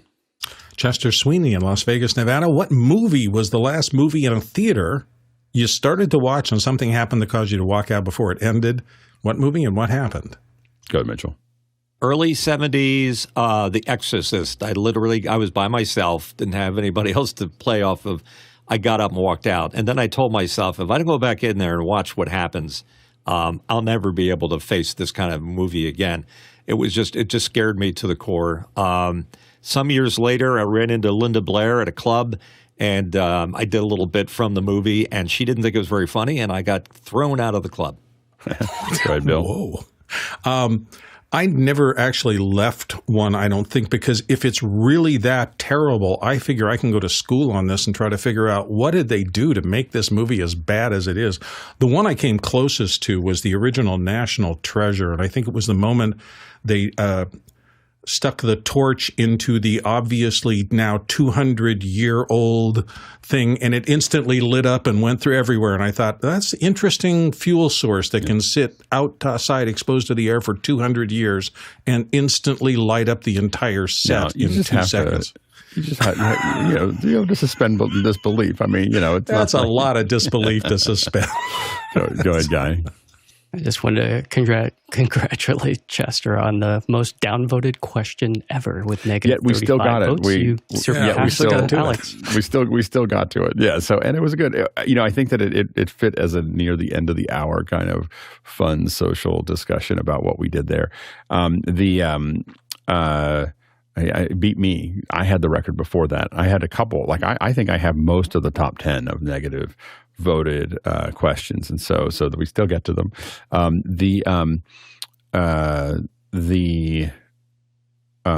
was I going to say? I've never walked out of a movie. Like if I sit there, I'll sit through the movie, and I'll kind of. There's definitely movies I felt like I wanted my 2 hours back. But I didn't leave. I think it's something about paying for it that I just kind of like, well, I'm going to sit through this. There's definitely movies that I've stopped watching. I think JJ mentioned one of them. I got about 25% into Boxing Helena, and I was like, nope. I was just like, this is not my cup of tea. And I'm not a big horror film guy, because my mind is it can attach to things too effectively, and so I tend to not watch horror films. Go ahead, Jason.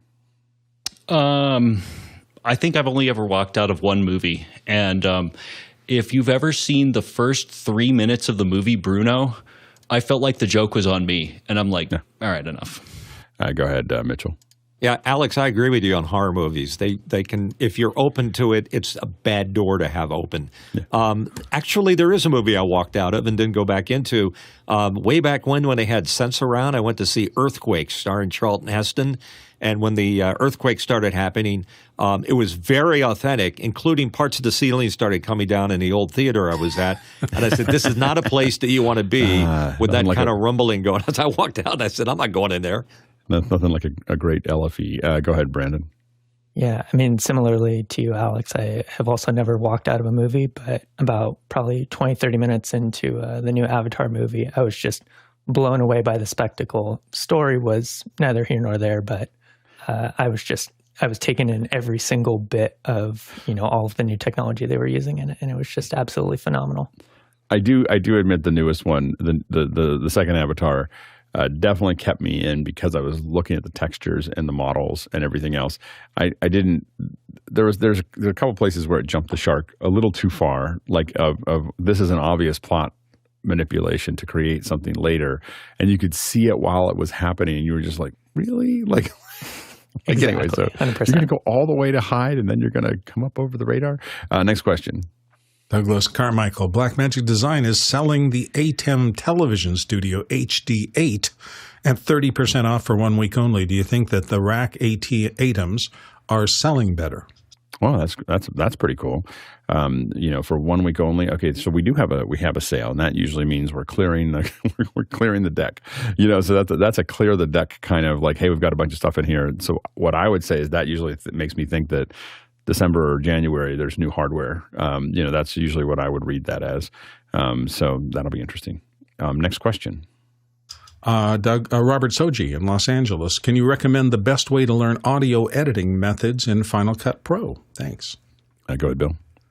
So Final Cut Pro in this era has always been a bit of a lift for traditional editors because it does not operate or think the same way. It was the first program I ever ran into that the entire thing was a process of a unique way of expressing metadata against an original pod of things. And because of that, it doesn't really have exactly the same structure as most of the traditional linear NLEs. And so there are ways you have to stop thinking about the old way and kind of rethink about the new ways of doing things. And audio editing and audio manipulation and the way audio works in Final Cut has been one of the areas I think that has tripped up a lot of people. First and foremost, it is not a track-based system. It's a magnetic system. It uses embedded audio inside the original clips and leaves it embedded unless you specifically disembed it. And that means you have a whole bunch of different rules. Some things, like is my audio in sync, are trivial if you're just using the imported clips because it's going to stay in sync. Never going to get out of sync. You can't get it out of sync unless you split it apart and move it out of sync. But there are other things, ideas like roles and things like that. And there are the lack of things like there is no traditional analog style mixer in there, so you have to mix your audio differently using these new ideas. So all I can say to you really is that just get yourself in there, get in some of the groups. There are plenty of Final Cut groups out there, and they talk robustly about how it actually works versus how a new editor coming to the program thinks it probably should work based on all their own experience. If you let it be itself and you learn it the way it is an incredibly fast and incredibly powerful tool. If you force it to work the way you're used to working, it's going to drive you crazy. That's my 2 cents. Next question. Douglas Carmichael is up next. He says, Ubiquiti has started marketing an EV charger. What does the panel think? And he's got a link to it there. Go, Jason. Yeah, this is not new, and it's something that they've been playing around with for quite a while. It's early access, so be sure you read what early access means for Ubiquiti. It means they could discontinue it. The warranty is different, and it's an interesting idea. Really, this is a kind of a catch-all for the rollout of their identity app. So make sure that if you're even going to play with this at a workplace, which is really what it's for. Be careful. Next question. Roscoe Jones in Madison, Indiana. What do you think of the office hours Black Friday the Office Hours Black Friday deal where your question gets answered within 5 minutes. Oh, a little buy position thing here. And now 30% off. So we're cutting your. In fact, today, because it's Black Friday, we're going to charge you 90% off. 90% off, but 2 minutes faster, $5. Yeah, exactly. It's good. Very good, Roscoe.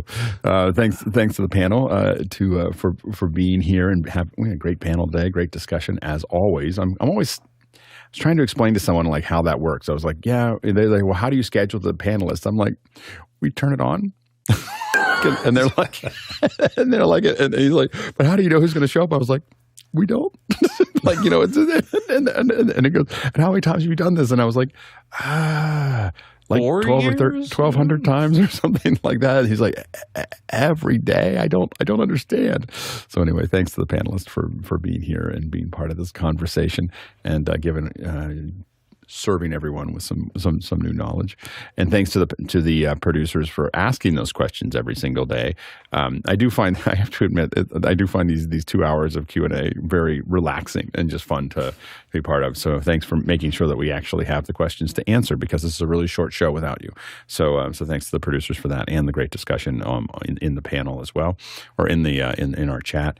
And thanks to the incredible team on a Friday, on Black Friday, on Thanksgiving, on Christmas, on all the other things that show up 7 days a week, available for us to make sure that the show actually happens. We will break down how the show happens, because I think we really want to talk about all the different people that are required. You see this big list of people that's required. There are people who are obviously cutting the show, but there's also people who are managing the show. What are we going to do next? There are people who are developing all the tools and making sure this all works. And so we really appreciate everybody's effort.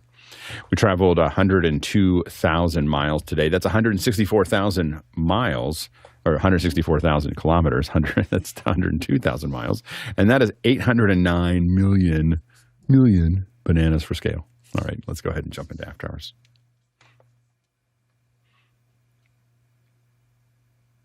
Kind of not crushing the blacks in my screen share. I pulled up that.